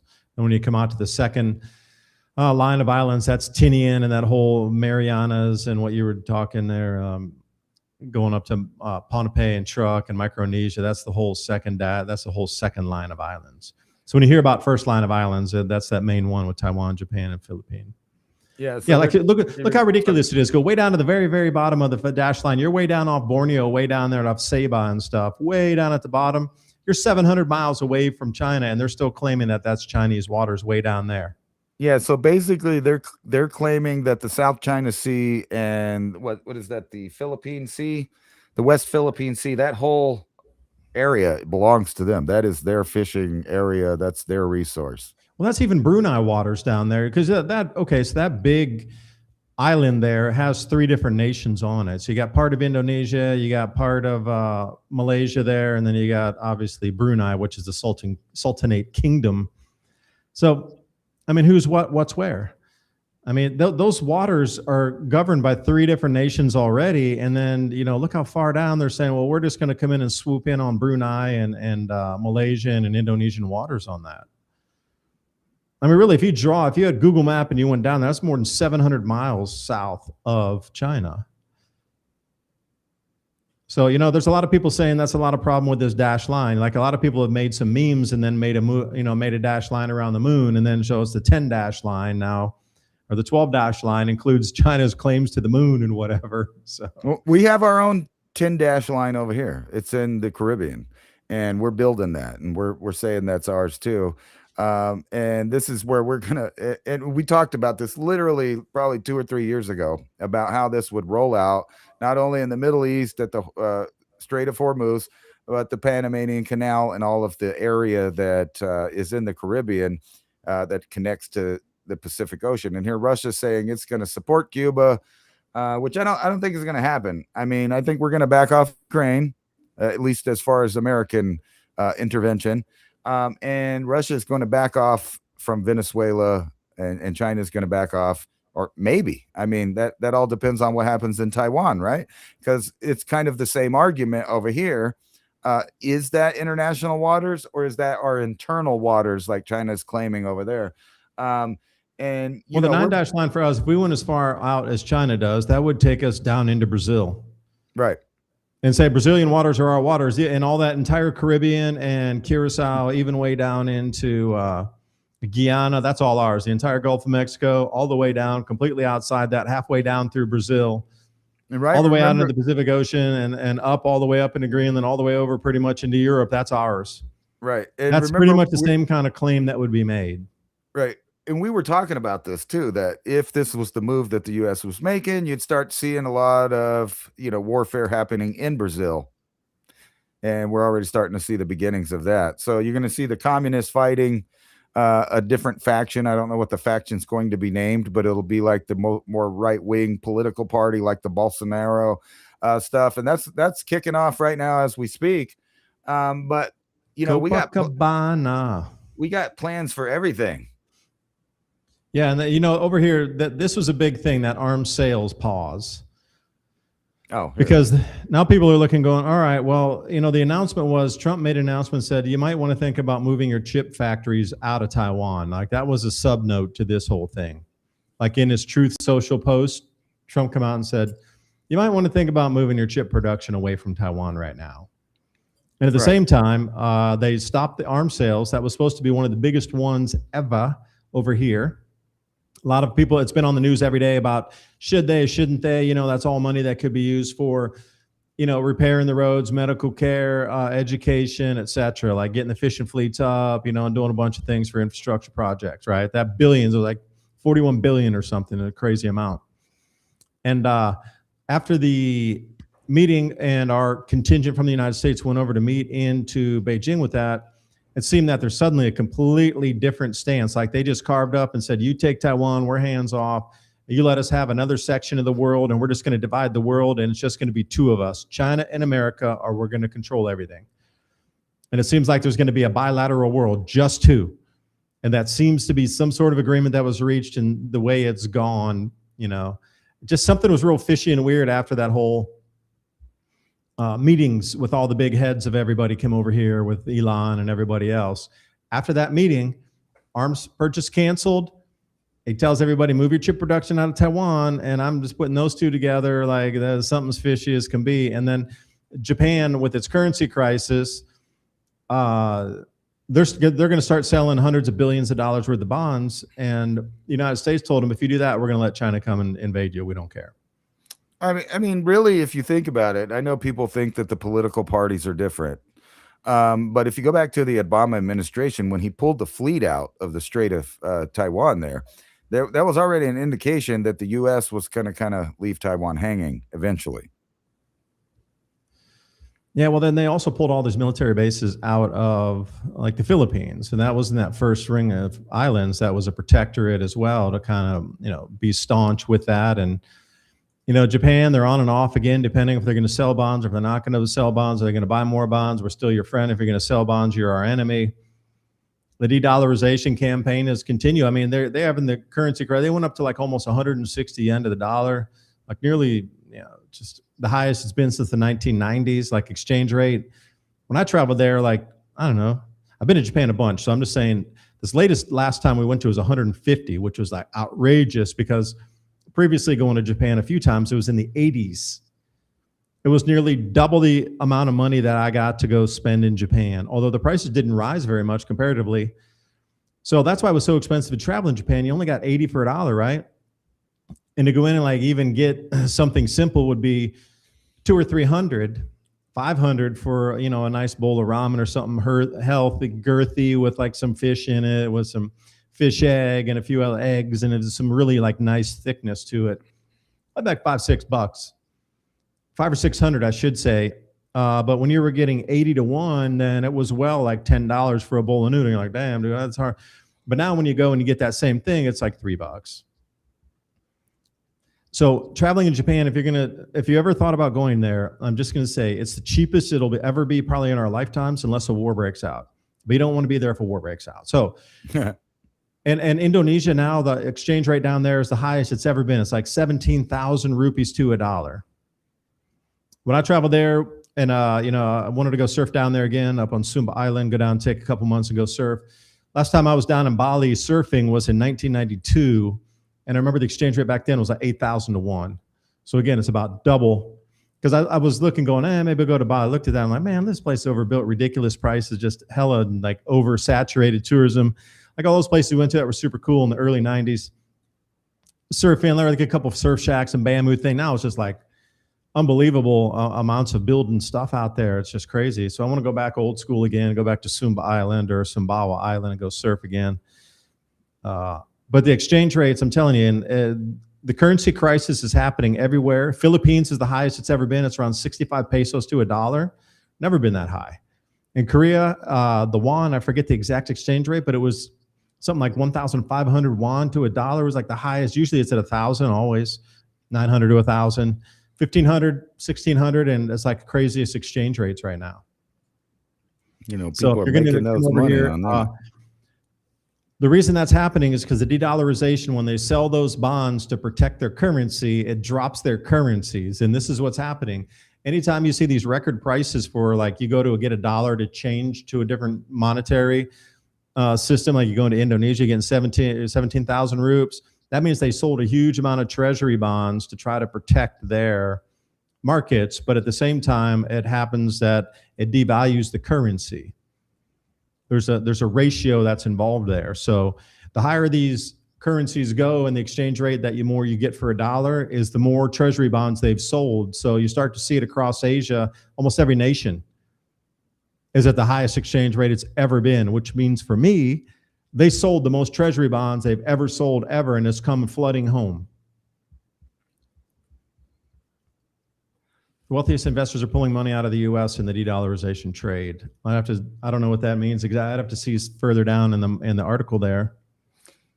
Yeah, it says fully 60% of our family office plan is to make strategic changes. That's to sell their stuff and get to the UBS Global Family Office Oh, that's the Report. Global Family Office Report. Okay, a family office is usually if you have 50 million or so in funds within your family's portfolio, you need a money manager for your personal family. You're not a business, although it's going to be in trusts and that sort of stuff. But you need a money manager just for your family. And usually they'll let you come in at 30 to 50 million as like the low bar on. They'll take your business. Oh, well, yeah. And while you were talking, I was just pointing out that you see what you were exactly what you were saying, that it seems like the US and China just made some kind of arrangement, deal, threat to each other or something, because we're putting out our tentacles in all of the countries. So we have operations going on in Costa Rica, El Salvador, Guatemala, Venezuela. They're talking about Colombia, Cuba, and then even some African nations. And at the same time, we're sending troops to Poland, not the Ukraine. We're sending them to Poland. So they're getting In set up Romania. for a rearrangement. I In mean, Romania, it's you're trying to side in and slam in Georgia now. They're trying to hem in Georgia. and then what is it, like the 38th time that we've had a peace deal in a row, and then it broke in Iran, and reports are coming back. They're just building a bunch of drones. They're building more missiles. We're letting them arm themselves again for further operations throughout the summer, which will keep that gallon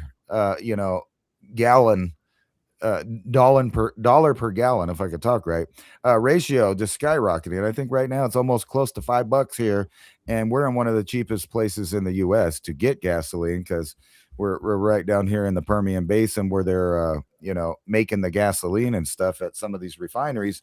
And what do you think about all of the industrial accidents happening? We got chemical plants going up.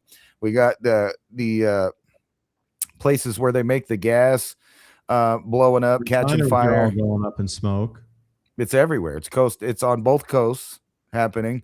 There's, just like I predicted, fire all through the area of the panhandle of Texas and Oklahoma.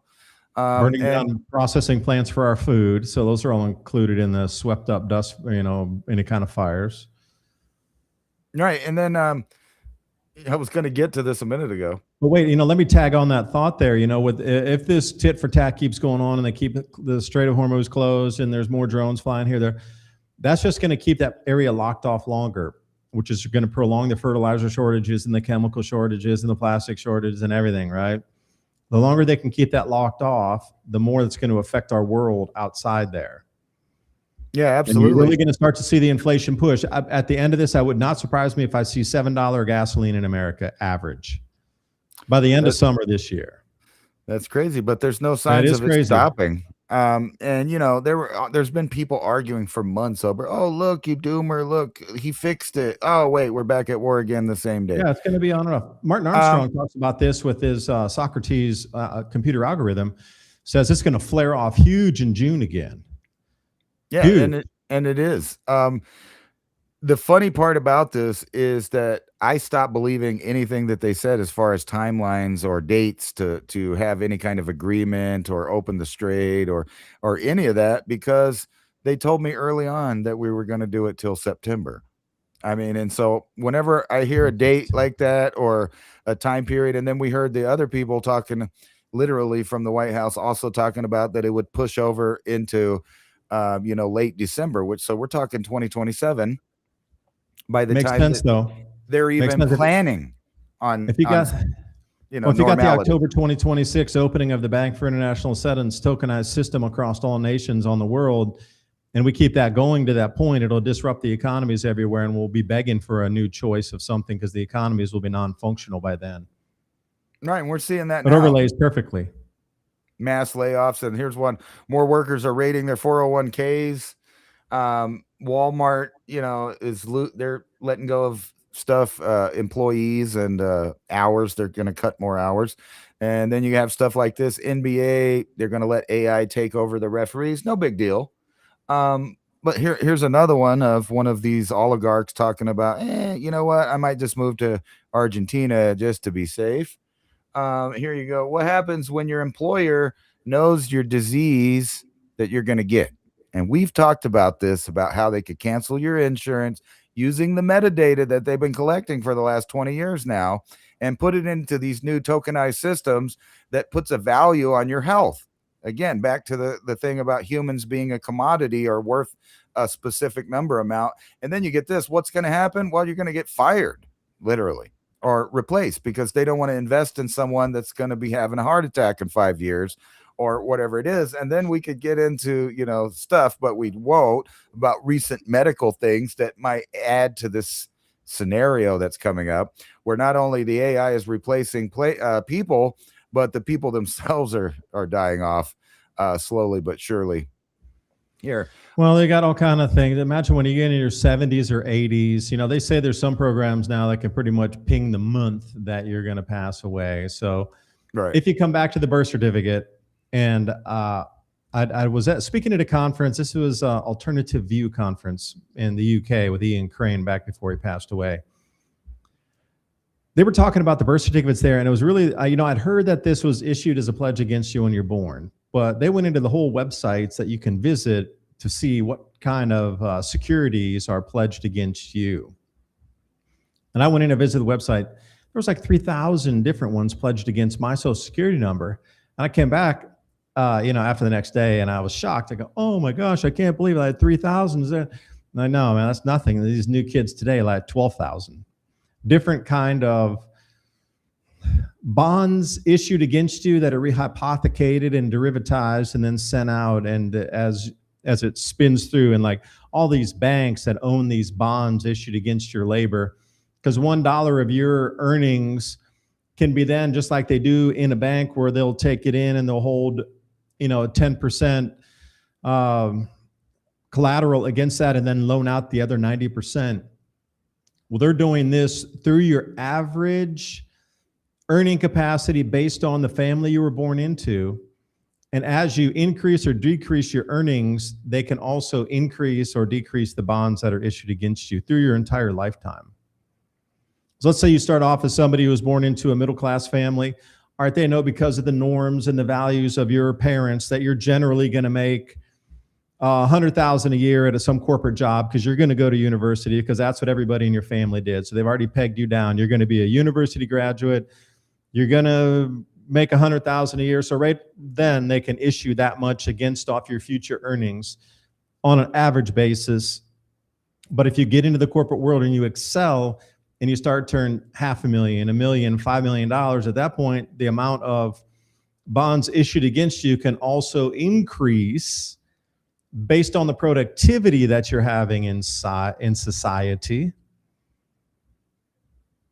And it decreases as well. And I'm just wondering, when it decreases the point of non-value, if that somehow an accident happens to you, or a sickness becomes you.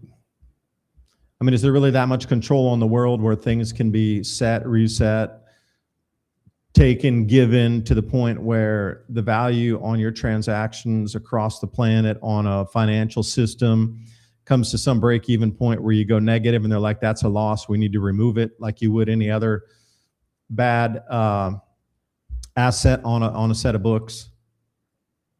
I'm just wondering what level we're sitting at in our world now with technology. Just saying, I was going to throw that out there because I was trying to, say something with your birth certificate. I remembered I was going to say that, and that's, for some reason that clicked. Nuclear missiles, blah, blah, blah, blah, blah, blah. I mean, nuclear, give me something else. Slide. Don't believe the hype. They've been feeding us this same fear through my parents. Remember hiding under the desk. If the nuclear weapon goes off in school, you're going to have to hide under the desk. The glass is going to get blown away and cars are going flying, but you'll be okay under the desk. They've been playing that same scenario bullshit playbook for 60 plus years. And now, we're still, there's nuclear weapons. Oh, it's nuclear capable weapon. They said the same thing in the 50s. No, these in are the 60s, invincible, in the 70s, in the 80s, in the 90s. And the Cold War ended. And the Gorbachev, the wall fell. It's again. No, it's a rogue state. No, now it's nuclear. No, now it's Russia again. No, it's China. It was a terrorist then for a minute. Sideline, throw in the terrorists. Break. Okay, back to Russia. Right. You need to duck and cover because, of course, that blanket table. 80 years they've been blowing the same smoke. This is new, man. Come on, man. These are invincible. I'm not a doomer. I'm a realist. They used to say that, we can't stop the missiles. Now they're telling it, you know what? You can't stop the missiles. So, yeah, they kind of changed it to the other end of it. But here's really where they're going. What's this? Where's my big button? Why is China doing this? China launches synthetic human embryos into space station, along with the data centers in space running on solar activity, unlimited power. They want to go. You really have to wonder how many satellites are up there. There was this one movie called Geostorm. Yeah. Do you remember that movie where all the satellites were linked together in a continuous grid around the entire circumference of the planet? They weren't free floating like we think satellites just like free float around. And I'm wondering how close to truth that really is. I really think that, judging by Musk, him specifically, um, and I said this before, it seems like he purposely designed disposable satellites and a way to get more up, like 20, 30 at a time. So when, not if, but when we have some kind of activity from the sun that really puts the continuity of nations at risk, he's going to just pop those things right up in the sky right afterwards. And some of them will have survived some of the data centers and things like that. China will have data centers. So what will happen is immediately the only two tech nations able to control things will re-implement their tokenized system on everyone because everybody's going to want to take part in the reboot. So there's going to be a time period where people are without, because if they don't give them that, then they won't cry for the answer at the end. And the answer is, hey, we can put it all back up. We just need, everything you have. And that's at the point that you'll say, oh, wow, they really did mean own nothing and be happy. It's because, there's not going to be property recognized at that point. What will happen is nation states will just carve up all the resources available and make new lines and make new values and all of that. And if you want to participate and you want to eat and you want to live in one of the houses without being, raided by bandits running around out there, then you'll have to be part of the system. They're going to make it where it's a no choice option. The Bitcoin citadels. Yeah, one thing too is, again, they've sent us down like a dead end road looking at this. So right now, when you think data centers and the complexity of all capital and assets on the world being transmitted and transferred in real time and swapped between currencies in a one world system, they have you believe that's terrestrial, where that is happening from one cable to the next cable, one data center across an ocean cable to the next data center. Where in actuality, a lot of this is being broadcast to satellites and sent over and then down again. That's how they're able to get such speed with this. Now, the atomic settlements as well, it's not just me sending a signal up and that same signal is beaming over and then the same signal is going down. Atomic settlements, they have multiples verifying transactions all at the same time. That's how they're able to do it so fast. There's no one validator that needs to validate, back check, validate again that the number, like if you do a single validation and a single validator, it takes quite some time. I mean, not really time. And comparatively to days, we're talking, minutes, 15, 20 minutes. That's why originally the Bitcoin transactions were so slow. It was like single validator. But with atomic settlements, you're having everybody cross swap the information for validation at the exact same time. Now, how can we do that? We'd have to use satellites to broadcast to be able to do that. Because to send it down what you consider cables right now, even the lightning fastest cables to get across to the other side of the planet and have all those information flow into one single node to confirm on that. I mean, the only way that's going to really be possible is to use satellite communications with it.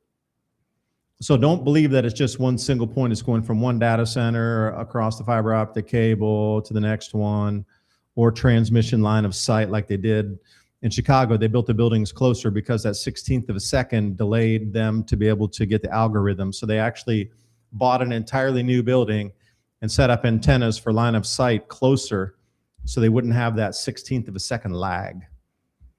That's what it was 15 or 20 years ago. Think where they are now. Think where they are now. We're not using cables and things. We're straight up satellite now. So perhaps there's enough satellites in orbit now that allows this atomic swap transaction to occur in real time over our heads, not terrestrially. See, they got us stuck on the planet. They don't want you looking overhead. They don't want you understanding how much communication and what the interconnectivity of hundreds of thousands of satellites over our head is. Yeah, I don't think they do either. And I go out there each night and watch these things. Oh, it's crazy how many there are now. Crazy. And here's a little short prediction of mine for how this fall and winter's going to go. At some point this summer or early in the fall, Russia is going to shut off the tap to Europe. And now that everything is in such a situation because of the Middle East, you're going to see a lot of people freezing in Europe. And why? Because their governments set this up to be a horrible scenario when it happened. All the governments of Europe knew that they were buying a big portion of their natural gas and petroleum from Russia. So whenever they started this big tizzy over Ukraine, they knew that eventually their energy was going to be cut. So you have to wonder, if the United States is indeed an ally to NATO, why would we go in and strike Iran to totally turn the entire world's supply chain into turmoil right before everyone's about to make their move on new land? So you got Russia trying to expand into Europe, you got China trying to expand out into the Pacific, you got the US expanding into the Americas. That's the Trilateral Commission right there.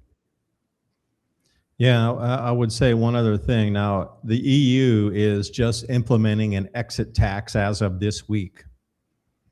So now think about, that's already going to be fully operational by the time, if something were to happen later in the year. An exit tax means that if you want to leave Europe, you have to, they're making it steep, like 30 to 40% of your assets you have to give back in tax to the EU if you want to leave. So that's just another way to strip everybody's wealth, because the wealthiest will figure that's worth it. I can make more money in another place. I'm always able to make money. I can just make it again. We'll get me and my family to a safe place. It costs 40% of all the wealth we have, but you know what? It's better to be alive with 60% of something than dead with 0% of something. And it's just really interesting how the exit tax is now, that was off a Zero Hedge article just yesterday, how the exit taxes are now coming into fruition. And they also want to start some, non-realized gains taxes at the same time, where let's say you bought a house and it was $100,000 when you bought it, $500,000 when you bought it, whatever, and it went up 50%, and you're sitting on $150,000, you're sitting on $750,000 house. They want to tax you now on the extra, even though you didn't sell the house yet. They want to tax you on that gain every single year. So this is another thing that's coming to the EU. They're trying that up in Germany right now.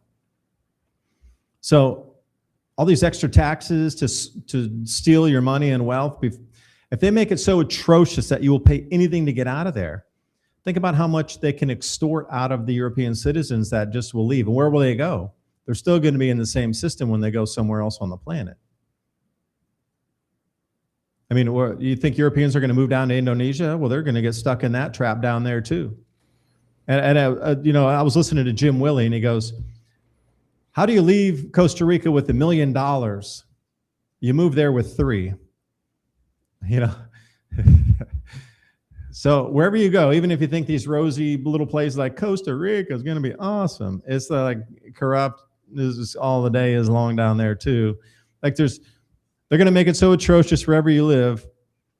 So get ready for that. The inflation is going to get so incredible. It's going to make your head spin here coming up in the summer. Like Ransom, what do you think? $7 diesel? No, it'll be $7 gas, $8.50 diesel, $9 diesel. Like, how do you think our economy would be affected I think, by that? I don't know, man. I think that they will play games to keep it down around, let's say, I'm going to judge it from where I'm at, which is it's pushing to 5 right now. So at least to 6 by the time fall comes for where I'm at. So at places that it's already $7-8, you're looking at $10. And then what are we going to have? $8 a gallon of milk? Oh, wait, we already have that.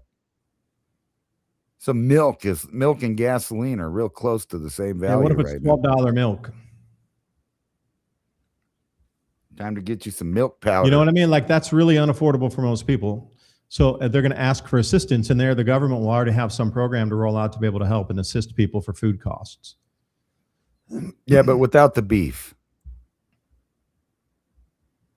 But again, your first foray into universal basic income comes this summer when prices get too high for you to afford regular food. Now, again, will they, like hard knuckle you, or they'll probably give it away for free to entice everybody in? I think they have loads of filler foods ready to help the homeless. Loads of GMO grain, boxes of the stuff. Nothing to actually, give nutrition. It'll fill your belly though. You'll be happy to have your gruel. You might as well get your seeds ready right now and get ready to plant, because get your wild foraging books ready. Know your neighbors, know your farmers, know where the fruit trees are, and learn how to plant your food and get some veggies in the ground right now, along with flowers that you can turn into medicinal teas. Herbs that you can dry that could be tradables for other, because everybody cooks. You want some culinary herbs that can be dried, stored, and traded. So think about that as you move through the week as like an action item. Also, buymeacoffee.com/civilization cycle. Support us over there if you like this type of content. And also civilizationcycle.com, the website. We got the player up there for the shows. Drop your email in there. We'll get you the show notes out. 10 bullet points of tonight's conversation. But if you take anything away from tonight, just put it in, just frame it up correctly here. Prices are going to continue to increase. They're really going to start running away here in the summertime. So different ways to protect yourself from that is how to do that Rubik's Cube. There's a few still available to us right now that could make it less painful. But as we move down the road, you're going to have to learn how to bulk cook, store things. It's just going to be a different way of life, and you're going to spend a lot more time cooking in the kitchen than this on-demand microwave meal culture we've been in. We're gonna roll the clock back in terms of how we prepare food, which you're going to spend more time. So you're going to have to rebudget your time too. Time budgeting is going to be a skill to learn too. I was going to say, just relearn how to, basically eat raw foods. I mean, like right now outside, I have potatoes, onions, chilies, tomatoes, squash, all that kind of stuff growing. It's not ready yet, but here soon it's going to be popping out food. I already see chilies on the flowers. And most of that stuff, like I said, you could throw it in salsa. You could do whatever you want with it. The potatoes kind of have to be cooked, obviously. But all that other stuff is just stuff that you can keep going outside, gathering a little bit, depending on the size of your family, just for meals, literally right off the plant. That's the way I did it last year too. I go out, get a couple tomatoes, a couple chilies, a little bit of onions. I have walking onions everywhere. So that's something that you don't really have to wait on, because it's good whenever in the spring, it's real soft. The blades come up, and then later you get these little bundles of really garlicky tasting onions on the tip of it. And if you don't want to do nothing with it, it just flips over, it plants itself again. And it keeps going. It's kind of self-sustaining as long as you give it water. People are going to have to get used to being able to just go outside to the refrigerator outside. I mean, think about how fresh that is. People are always wanting fresh to the table food. Well, it's not, they picked it at a farm, it got on a truck, it went through a conveyor belt, got sprayed with all kinds of stuff. It went through another truck, went to your grocery store, got sprayed with more stuff. And then they put it out on the shelf there for you to eat. It's already almost rotten. In plastic. Yeah. It's really one last question. How are the locusts at your place? Remember you had a lot of grasshoppers there last time. Yeah, I think the birds, they took care of that. I really haven't been seeing much of them anymore. Now it's wasps. Now it's wasps. Hey, by the way, wasps are pretty gentle. If you don't bother them, they don't bother you pretty much. The only time I've ever been stung by wasps is if I actually touched them somehow or got, brushed against them. Yellow jackets are a different story. They sniff you half a mile away and they're coming after you, I got me an executioner, it's like a tennis racket thing. And those are awesome. You just kind of touch them, they're dead. And I leave them alone, except for I have a bunch of hummingbird feeders, so they're all attracted to that. And I'm not trying to kill them all off, but reduce the numbers and make it where they remember the ones that get away don't go back over there. You'll learn, you rat bastards. You wasp bastards. Until next week, thanks for your time. Hope you got something out of our broadcast. And the world's yours. The oyster is open, so take advantage of all these giant opportunities in front of us because of the giant amount of change